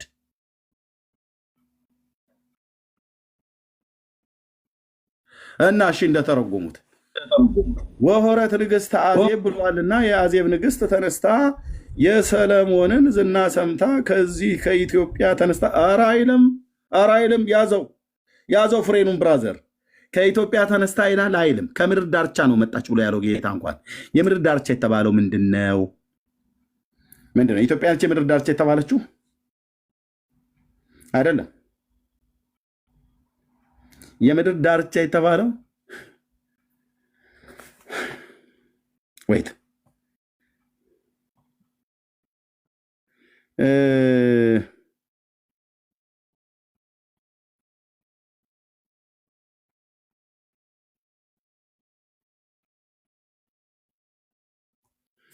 ሚድል ኢስት ማፕ መቼም ጂኦግራፊ ሁሉ ጭምር እናስተምራቸው እንጂ ስንዳረቅ እንኖራለን እኮ። አንተ መንግስቱ ኃይለማርያም እንዳለው መቀመጫቸውን ብንወጋቸው ሁሉ ጭምር አልሰማ ብሏል ትውልዱ እንዳለ ማለት ነው።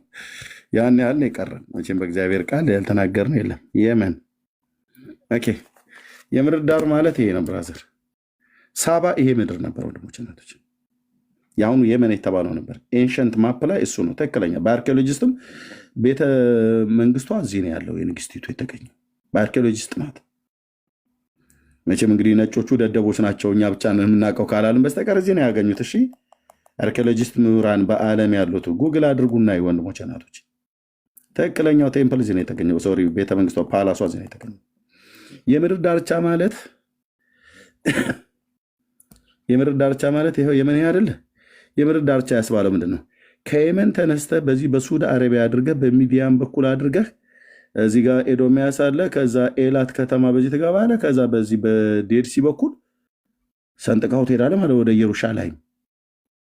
ውሃ ሳይነካ ከዚህ ተነስተ እዚህ ትገባለህ። ታዲያ የምድር ዳርቻ የተባለው ምንድን ነው? ይኸው ከዚህ በኋላ ሌላ የለም፣ ባህር ነው። ጌታን የተናገረው 3000 ሞላ ወንድሞች እናቶች፣ እንደውም አለፈው 3000 ዓመት የኢትዮጵያ ሕዝብ የማያየው ታቦት፣ ጳጳሳት የማያዩት ታቦት፣ ምድራችንን ያልባረከ ታቦት፣ ያልመጣ ታቦት መጣ እያለ አንዴ ግርሃን አንኮክ መሰከረ ይላሉ። አንዴ ቢቢሲ ማነው ሲአይኤ ተናገረ፣ የአሜሪካ የስለላ ድርጅት ባለፈው ብለው አቧራ ቡናን ሲያቦኑቡን ነበር። ኑ ተጠይቁ ብለን ስንላቸው አይኛ ይሄን ለመናፍቃኑ ልናስረዳ አይገባም፣ አለ ብለናል፣ በቃ ድርቅና። እሺ ታቦቱ በሰለሞን ዘመነ መንግስት ወደ ኢትዮጵያ መጣ። ኢትዮጵያ ነው ያለው አሉን። የለም ግን አለ አሉን። የለም ጌታ ኢየሱስ ምስክሬን የለም አልኳችሁ። አለ ብሎ የሚስል ካለ ይግባና በእውቀት 1 2 3 4 5 6 ማለት ነው። ሽንቴ መጣ መብራት ሄድብኝ ቻርጀር ያለቀ የሚባል ነገር የለም። ትገጥማለህ፣ ይኸው ቤቴን ከፍቻለሁ፣ እንገጥማለን ማለት ነው። ደቂቃ እያዝልናል። ታመጣለህ ሀሳብህን፣ እኔም አቀርባለሁ ሀሳቤን ታፈርሳለህ፣ ሀሳብን አፈርሳለሁ። ፎርማል ዲቤት ተደርጎ ማለት ነው። በቃ ይለይልናል ማለት ነው። እዚህ አይ ብለናል የሚባል ነገር የለም ወንድምዬ። ከዛ የታቦቱ መምጣት ብቻ መሰለ የዳዊት መንግስት ኢትዮጵያ መጣች አሉ። ዋት የዳዊት መንግስት የማ መንግስት ነው? የራሱ የእግዚአብሔር መንግስት።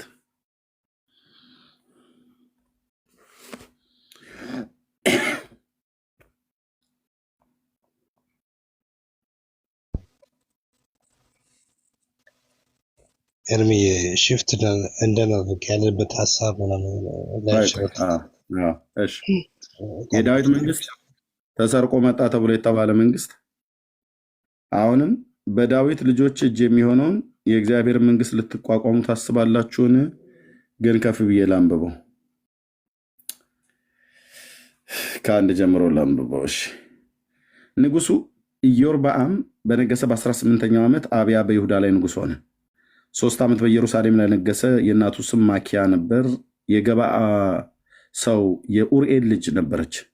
በአብያና በኢዮርብዓም መካከል ሰልፍ ሆነ ይላል። በይሁዳው ንጉስ በአብያና በሰሜኑ ክፍል በኢዮርብዓም ህዝብ መካከል ሰልፍ ሆነ፣ ጦርነት ሆነ ማለት ነው። አብያም የተመረጡ 400 ሰዎችን 100,000 ኃያላንን ሰልፈኞችን ይዞ ሰልፍ ወጣ። ኢዮርብዓም የተመረጡ 800,000 ጽኑዓን ኃያላን ይዞ ወጣ፣ በእነሱም ላይ ተሰለፈ። አብያም በተራራማው በኤፍሬም ሀገር ባለው በጽራማይም ተራራ ላይ ቆሞ እንዲህ አለ፣ ኢዮርብዓምና እስራኤል ሆይ ስሙ፣ የእስራኤል አምላክ እግዚአብሔር በእስራኤል ላይ መንግስትን ለዳዊትና ለልጆቹ በጨው ቃል ኪዳን ለዘላለም ለዘላለም እንደሰጠ በሆኑ አታውቁምን? በምን በጨው ቃል ኪዳን ለዘላለም እንደሰጠ አታውቁምን? ምንን? መንግስትን።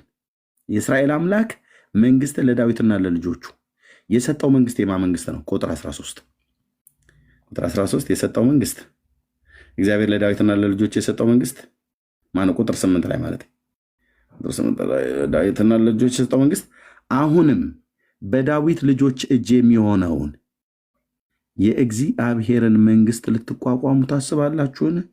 ለዳዊት የተሰጠ መንግስት የእግዚአብሔር መንግስት ነው እና አጼዎቹ አምጥተው የሚቀመጡበት፣ ፈርዖኖቹ ወስደው የሚቀመጡበት፣ ወይ ደግሞ ቄሳሮቹ ወስደው ፍልስስ የሚሉበት መንግስት አይደለም። ብራዘርዬ አይ ዘንድሮማ ማለት ሞዴሬተሮቼ ግድ የላችሁም። በቃ ወደው ፈቅደዋል ማለት ነው። ወደው ፈቅደዋል ማለት ነው። እኔው ራሴ እንግዲህ ብሎክ ላድርግ። በቃ ለቶ የእግዚአብሔርን ቃል ማናገሩን ቤቱን ልምራው። ቴንኪዩ።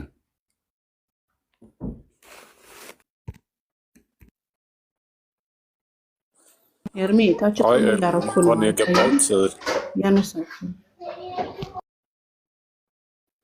ባለፈው አጋንንታዊ ብዬ በተናገርኩት በጣም ብዙ ፕሮቴስታንቶች ስድብ ተሳደበ ብለው በጣም እንትን ብለውኛልና ያስቀየምኳቸው ካሉ በጣም ይቅርታ። በጣም ባልኩት መንገድ አይደለም የተረዱት። እኔ ያደግኩትም በጴንጤ ፋሚሊ ነው። ልሳደብ አልችልም ጴንጤዎችንም። እዚህ እናንተ ወንድምም ትላንትና አንድ ቤት ገብቼ በጣም ቪዲዮን እንትን ብሎ ሲናገረኝ ነበርና እናንተ ያው የተሳሳተ መንገድ ላይ ናችሁ ብዬ ባምንም ልሳደብ አልችልም። እና ኤርሚ አመሰግናለሁ ስለሰጠከኝ። ያው ይሁዲ ላይ የምትሰራው ስራ በጣም ነው የምወደልክና እሱን ቀጥል።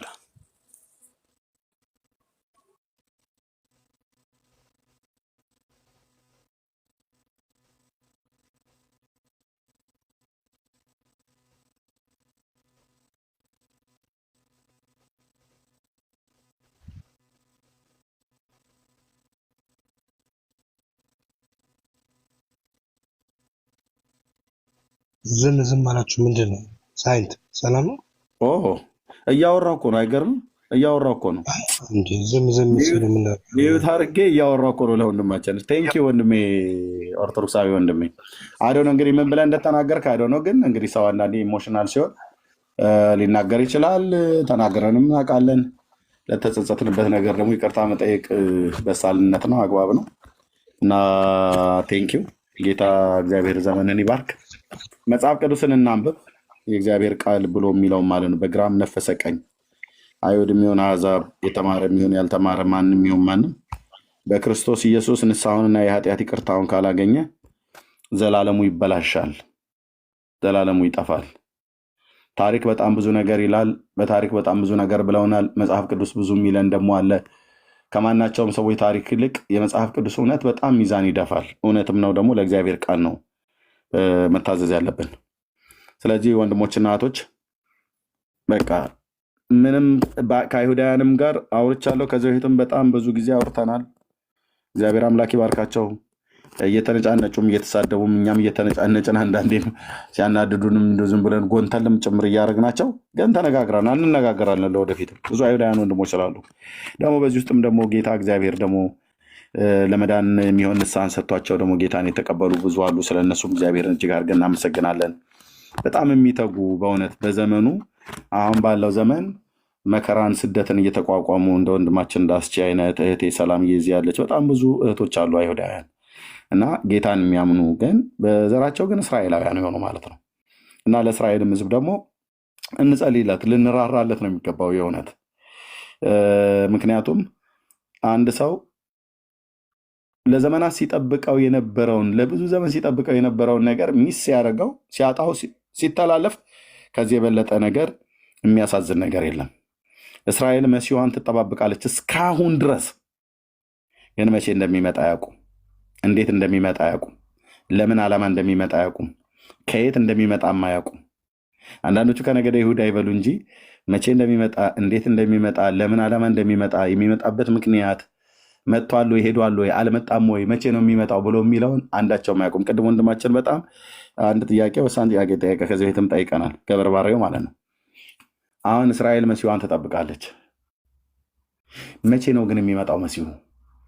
መሲሁ በእስራኤል ቤት ላም አለኝ በሰማይ ወተቷን ማላይ አይነት ነገር ነው አለ። ላም ግን ላሚቱ ያለችው በሰማይ አይነት አልበው ወተቷን የማይጠጧት ላም አልበው ወተቷን አውጥተው መጠጣት ብቻ አይደለም ንጠው ቅቤ የማይቀቧት ላም ግን አለ። ላም አለኝ በሰማይ ወተቷን ማላይ ነው። መቼ ነው የሚመጣው መሲሁ? እኔ እንጃ፣ ግን ይመጣል። መቼ ነው የሚመጣው?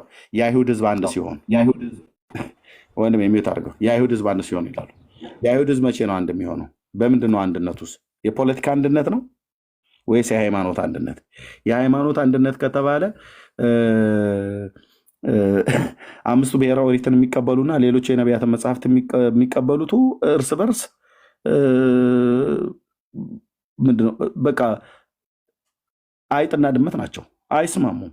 ትንሣኤ ሙታን አለ ብለው የሚሉ በአምስቱ በሞሼ ብቻ ነው ጌታ የተናገረው ብለው የሚሉ የሌሎቹን ነቢያትን የማይቀበሉ አሉ። በጌታም ዘመን እንደዚሁ ነበሩ። የተለያዩ ዲኖሚኔሽን ነበረ በአይሁድ ዘንድ። በሃይማኖት አንድ ናቸው አይደሉም። በመተርጉም አንድ ናቸው አይደሉም። አንደኛው ራባይ የሌላኛውን ራባይ ይንቃል፣ ያፈርሳል፣ ያጣልጥላል፣ ያቃልላል። ሊሆኑ አይችልም። አንድ ሊሆኑ አይችሉም። እሺ፣ ከዛስ ባለፈ እንደ ህዝብ ደግሞ አንድስ ሊሆኑ ይችላሉ። ኦኬ ይላሉ ወይ እንደዛ እንደ ህዝብ? እሺ፣ በአንድነት ወደ ምድራቸው ገብተዋል። አሁን በውጭ ያለው ህዝብ ቢበዛም በውጭ ያለው አይሁድ ይበዛል ሀገር ውስጥ ከገባው ይልቅ። ኦኬ ተመልሰው እሺ ይገባሉ። አዎ መቼ ነው የሚገቡት? አይታወቅም። እነሱ ለመግባት ፈቃደኞች ናቸው? አይታወቅም። አሁን በአሜሪካና በአውሮፓ የተበተነው አይሁድ ሁሉ ለመግባት ፈቃደኛ ነው ወደ እስራኤል ወደ መካከለኛው ምስራቅ?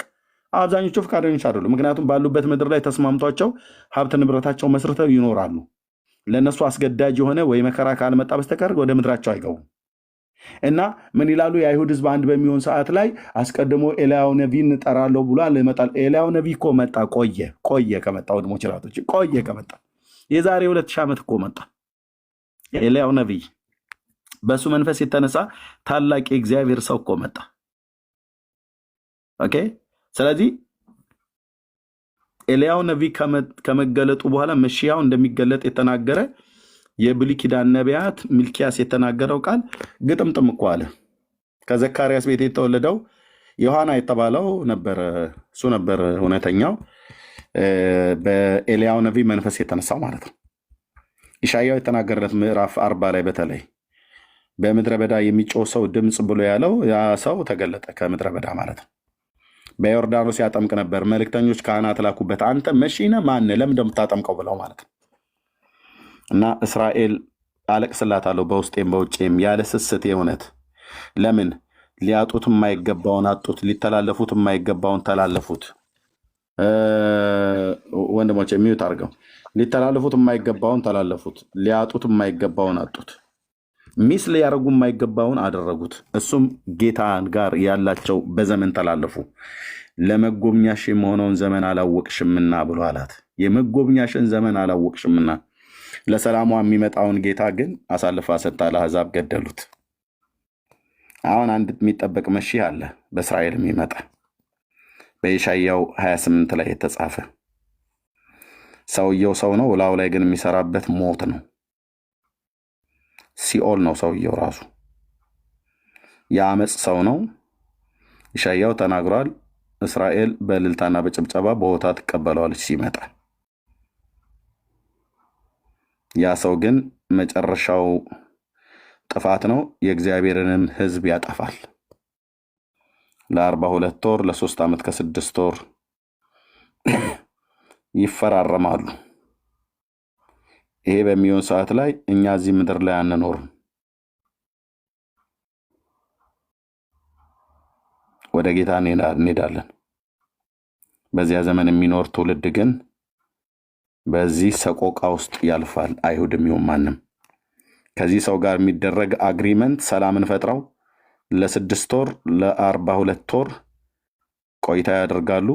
ግን ጌታ እንደተናገረው በኢሳይያው ከሞት ጋር ያደረጋችሁት ቃል ኪዳን አይጸናም፣ ከሲኦል ጋር የተማማላችሁት መሐላ ላይ ይፈርሳል ብሎ እንዳላቸው እግዚአብሔር ራሱ ያፈርሰዋል። በዛ ሰዓት ያን መሲሄ ነው ብላ የተቀበለችው ሰው እኔ ያህዌ ነኝ ብሎ ይላታል። ፊት ለፊት ለህዝቡ ኑና ተደፉ ስገዱ ብሎ ይላቸዋል። ለየሽዋ እኔ እግዚአብሔር ነኝ ብሎ ሲል አልቀበል ብሎ ያሉትን አውሬው መጥቶ እኔ ነኝ ብሎ ይላቸዋል። አልቀበልም ብለው ሲሉት እንደ የሽዋ አንጠልጥለው አይገሉትም። እነሱኑ እያንጠለጠለ መግደል ይጀምራል። የሽዋ አልገደላቸውም። ሲሰድቡት አልሰደባቸውም። ሲመቱት አልመታቸውም። ሲረግሙት ባረካቸው እንጂ እንትን አላላቸውም፣ አልተቃወማቸውም። ኦኬ። እና መጨረሻ ይሄ ሰው ይሄ ያመጽ ሰው በእነሱ ላይ ሰልፍ ያስነሳል። ዓለም ሁሉ በአንድነት ተሰልፎ ይከተለዋል። የአርመጌዲዮን ጦርነት በኢየሩሳሌም በእስራኤል ላይ ይሆናል። ግን አይዟችሁ አይሁዳውያን አባቶችና ወንድሞች እህቶች፣ የሽዋ ዛሬ ስሙ ሲጠራ የምትረግሙት መሲህ ሊታደጋችሁ ይመጣል፣ ሊያድናችሁ ይመጣል። የያዕቆብ ቤት ቅሬታ የአብርሃም ዘር ለዘላለም በዛ በአርማጌዶን ጦርነት በሚሰልፉባቸው ሰራዊት ለዘላለም አይዋጥም። ግን የከተማው ምርኮ የከተማው እኩሌታ ለምርኮ ይወጣል ብሏል። ብዙዎች ይወድቃሉ። ያ 7ኛው ሱባኤ ነው። 7ኛው ሱባኤ ነው። አሁን ያለንበት 7ኛው ሱባኤ አልጀመረም። አሁን ያለንበት ከጌታ ዘመን ጀምሮ እስከ ጌታ ዘመን ድረስ ያለው 62 ሰባቱ አለቀ። መሲሁ ተገደለ ማለት ነው። 62 ሰባት ሲያልቅ መሲሁ ተገደለ። 62 ሰባት ዳንኤል ምዕራፍ 9 ላይ ተናገረው ልክ የዛሬ 2000 ዓመት ተፈጸመ። ከዛ በኋላ አሁን ይሄ ያኛ ያለንበት ከዚህም በኋላ የሚመጣው ዘመን 70ው ሱባኤ እስኪጀምር ድረስ ይሄ የቤተ ክርስቲያን ዘመን ነው። የትኞቹም ነቢያት ይህን ዘመን አልተናገሩም። ይሄ በመካከል የገባው ማለት ነው። እዚህ ጋር በጽሁፋዊ ካሳየኋችሁ ስለዚህ ዘመን የትኞቹም አልተናገሩም።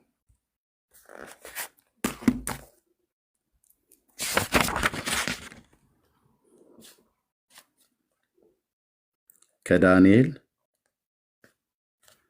እስከ መሲሁ ከመሲሁ 62 ሲባዛ በሰባት ይሄን ሱባኤ መደመር አለብህ። ይሄ 7 ማለት 7 ዓመት ነው። አንድ ሱባኤ 7 ዓመት ነው በመጽሐፍ ቅዱስ። ኦኬ። ልክ ይሄ ሱባኤ ሲፈጸም መሲሁ ይገደላል አለ። መሲሁ ተገደለ ኢየሩሳሌም ላይ። ከዛ ጊዜ ጀምሮ እዚህ ጋር 70 ዓመት የሚላል መቼ እንደሚመጣ ገና ነው። አሁን እኛ ያለነው ከመሲሁ መገደል ይሄኛው ሱባኤ እስኪመጣ ድረስ እዚህ ውስጥ ነው ያለነው። 2000 ዓመት እየተተራመሰን ይሄ የቤተ ክርስቲያን ዘመን ይባላል። ስለዚህ ቤተ ክርስቲያን ዘመን አንዳቸውም የብሉይ ኪዳን ነቢያት አልተናገሩም። ዳንኤል ያየው ራሱ ከዚህኛው እስከ መሲሁ መገደል ድረስ አየና ከዛ አልፎ ክላይማክሱን ረግጦ እዚህ ጋር 7ኛው ሱባኤ ላይ የያዕቆብ የመከራ ዘመን የሚጀምርበትን ተናገረ። ይሄ ዘመን ሲጀምር ነው አውሬው የሚገለጠው። በዚያን ዘመን በክርስቶስ ኢየሱስ የምናምን እኛ ሁላችን እንነጠቃለን፣ እንሄዳለን ወደ ጌታ። በሞት የምንጠራ በሞት ካልሆነም ደግሞ ጌታ የሚመጣ ከሆነ በንጥቀት እንሄዳለን ወደ ጌታ። ይህ ዘመን ግን ለእስራኤል ዓለም ከተፈጠረ ጊዜ ጀምሮ እንደርሱ ያለ ያልሆነ ታላቅ መከራ ነው። ታላቅ መከራ ዳንኤል 12 ያኔ ይፈጸማል። ማቴዎስ 24 ያኔ ይፈጸማል። ትንቢተ ዘካርያስ ምዕራፍ 13፣ ምዕራፍ 12፣ ምዕራፍ 13 ይፈጸማል። ምዕራፍ 14 ሁሉ ማለት ነው። ብዙ ኢዩኤል መጽሐፍ ምዕራፍ 3 አሁን ወደ አይምሮ የሚወጡትን ነው የምነግራችሁ። ኦኬ። ያ ጎግና ማንጎግ የተባለው የሕዝቅኤል እሱ አይደለም። እነዚህ ይፈጸማሉ።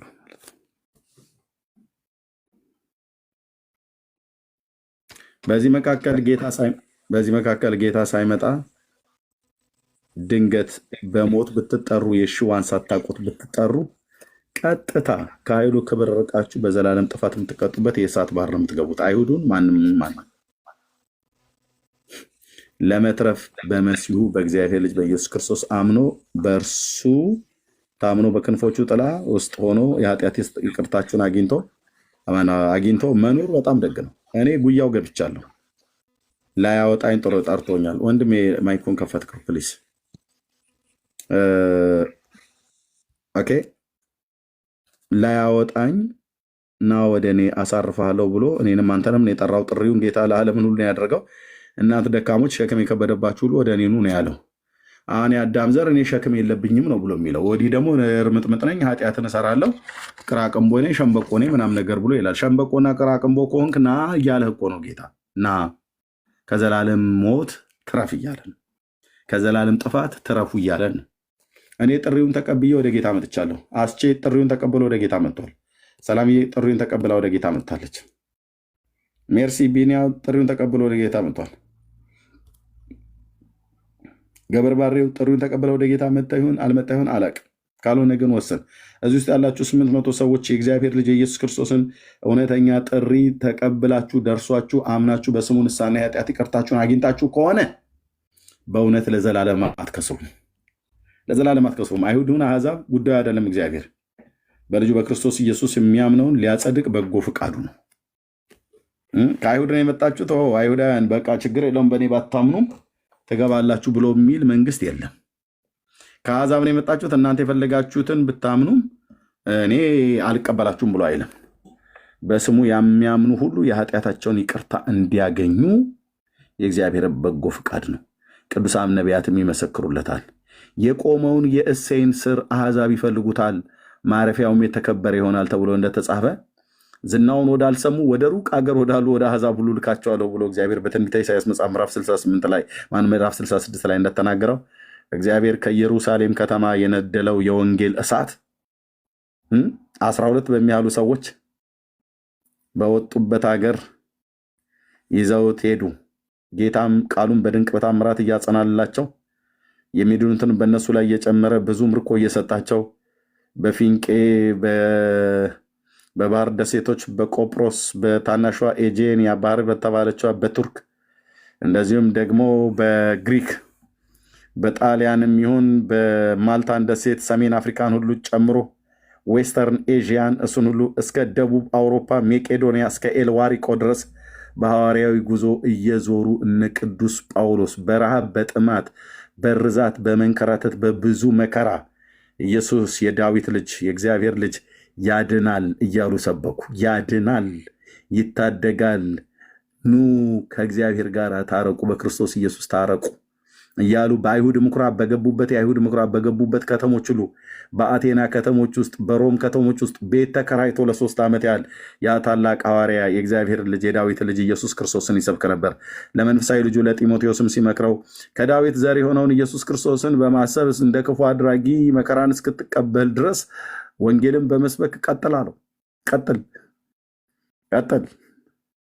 ስለዚህ ይህንን የወንጌል እውነት ነበር ይዘውት ሄዱት። እነሱ ይዘውት የሄዱትን የወንጌል እውነት ቤተክርስቲያን በኋላ ላይ እነሱ ከረገፉ እነሱ ወደ ጌታ ካንቀላፉ በኋላ እኔ ከሄድኩ በኋላ ለመንጋው የማይራሩ ጨካኝ ተኩላዎች ይመጡባቸዋል፣ ደቀ መዛሙርትን ልብ ወደኋላ እየሳቡ ጠማማን ነገር የሚያስተምሩ ብሎ እንዳለ ጠማማን ትምህርት የሚያስተምሩ ሰዎች ቁጭ አሉልና በቤተክርስቲያን ውስጥ የማርያም አይን ውስጡ ቢጫ ነው ቀይ ነው ብሎ የሚል ተራ እንቶ ፈንቶ ማርያም ወላዲተ አምላክ ትባላለች አትባልም ብሎ የሚል ክርክር ውስጥ ማለት ወንጌል መሰበክ ተትቶ መንግስታዊ ሃይማኖት ሆነና ወንጌልን ሽባ አድርገው ሊያስቀሩ ገና አልቀረም። እግዚአብሔር ሪፎርሜሽን ተሐድሶ የሚባል ነገር አመጣ። ወንጌል እየተሰበከ ነው። ቲክቶክ ላይ ስንቱ ላይቭ ከፍቶ በነጮቹም በምናምን ነገር አብዛኛው የራሱን ዓለም ነው የሚያደርገው፣ ጌም ነው የሚጫወተው። ግማሹ ፖለቲካ ነው የሚያወራው። አማራ፣ ኦሮሞ፣ ትግሬ፣ ከምባታ፣ ወላይታ እናንተ ናችሁ ለሀገር ጠንቅ፣ አንተኛው ነህ የእናንተ ብሔር እናንተ ከመጣችሁ ጊዜ ጀምሮ ነው። አይተዋል ምድራችን ላይ የሚታየው እዚሁ ሶሻል ሚዲያው ላይ የክፋት ጨማቂዎች ማለት ነው። ኦኬ። አንድ ቀን ግን ነፍሱ ከስጋው ስትለይ ይችን ዓለም እስከ ወዲያኛው ትቷት ሲሄድ በቲክቶክ ላይ ስሩ ሲገታተር አረፋ እየደፈቀ የሰውን ብሔር ሲሳደብ የነበረ ሁሉ ሰይ ቴንኪው ጎሽ እንኳን ነገርካቸው። ያ ብሔር በተለይ ኢትዮጵያ ውስጥ ያሉት እንትና እነሱንማ በጣም ድክን አንጀቴን ነጥብ ያጠጣሁ። በል እንግዲህ ግባ እረፍት አድርግ እስቲ። ያው ብዙ ስትንከራተት ነው የኖርከው። ብዙ ነገር ስትናገር ስለ ፖለቲካ በጣም ድክም ብሎ ነበረ። ናግባና አረፍ ብሎ መንግስተ ሰማያት አያስገባህም። ታዲያ የት ነው የምትገባው? የልጁ የኢየሱስ ክርስቶስ ደም በልጁ በክርስቶስ ኢየሱስ ደም የኃጢአታቸውን ይቅርታ ያገኙ ጌታን የዳዊትን ልጅ የሽዋሁም አዶን ብሎ የተቀበለው ለዘላለም ይተርፋል።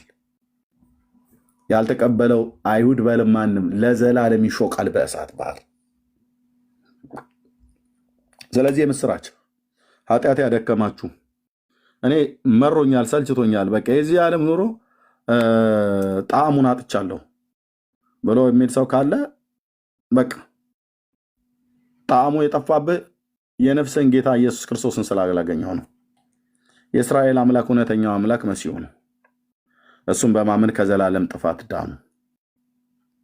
ይሄን የምንተውላችሁ ወንድሞች እናቶች፣ ይሄን የምንተውላችሁ ፕሊስ፣ ይሄን የምንተውላችሁ ጌታን የምትቀበሉበት ነፍሳችሁ ወደምታርፍበት መንግስት እንድትጠሩ እንድትገቡ የእግዚአብሔር በጎ ፍቃዱ ነው። ይህን ጥሪ እኔም ወንድሜ ማስቼ ሌሎችም እህቴ ሰላም ሜርሲም ቢኒ እዚህ ቅድም የነበሩ እዚህም ውስጥም ያሉ ወደ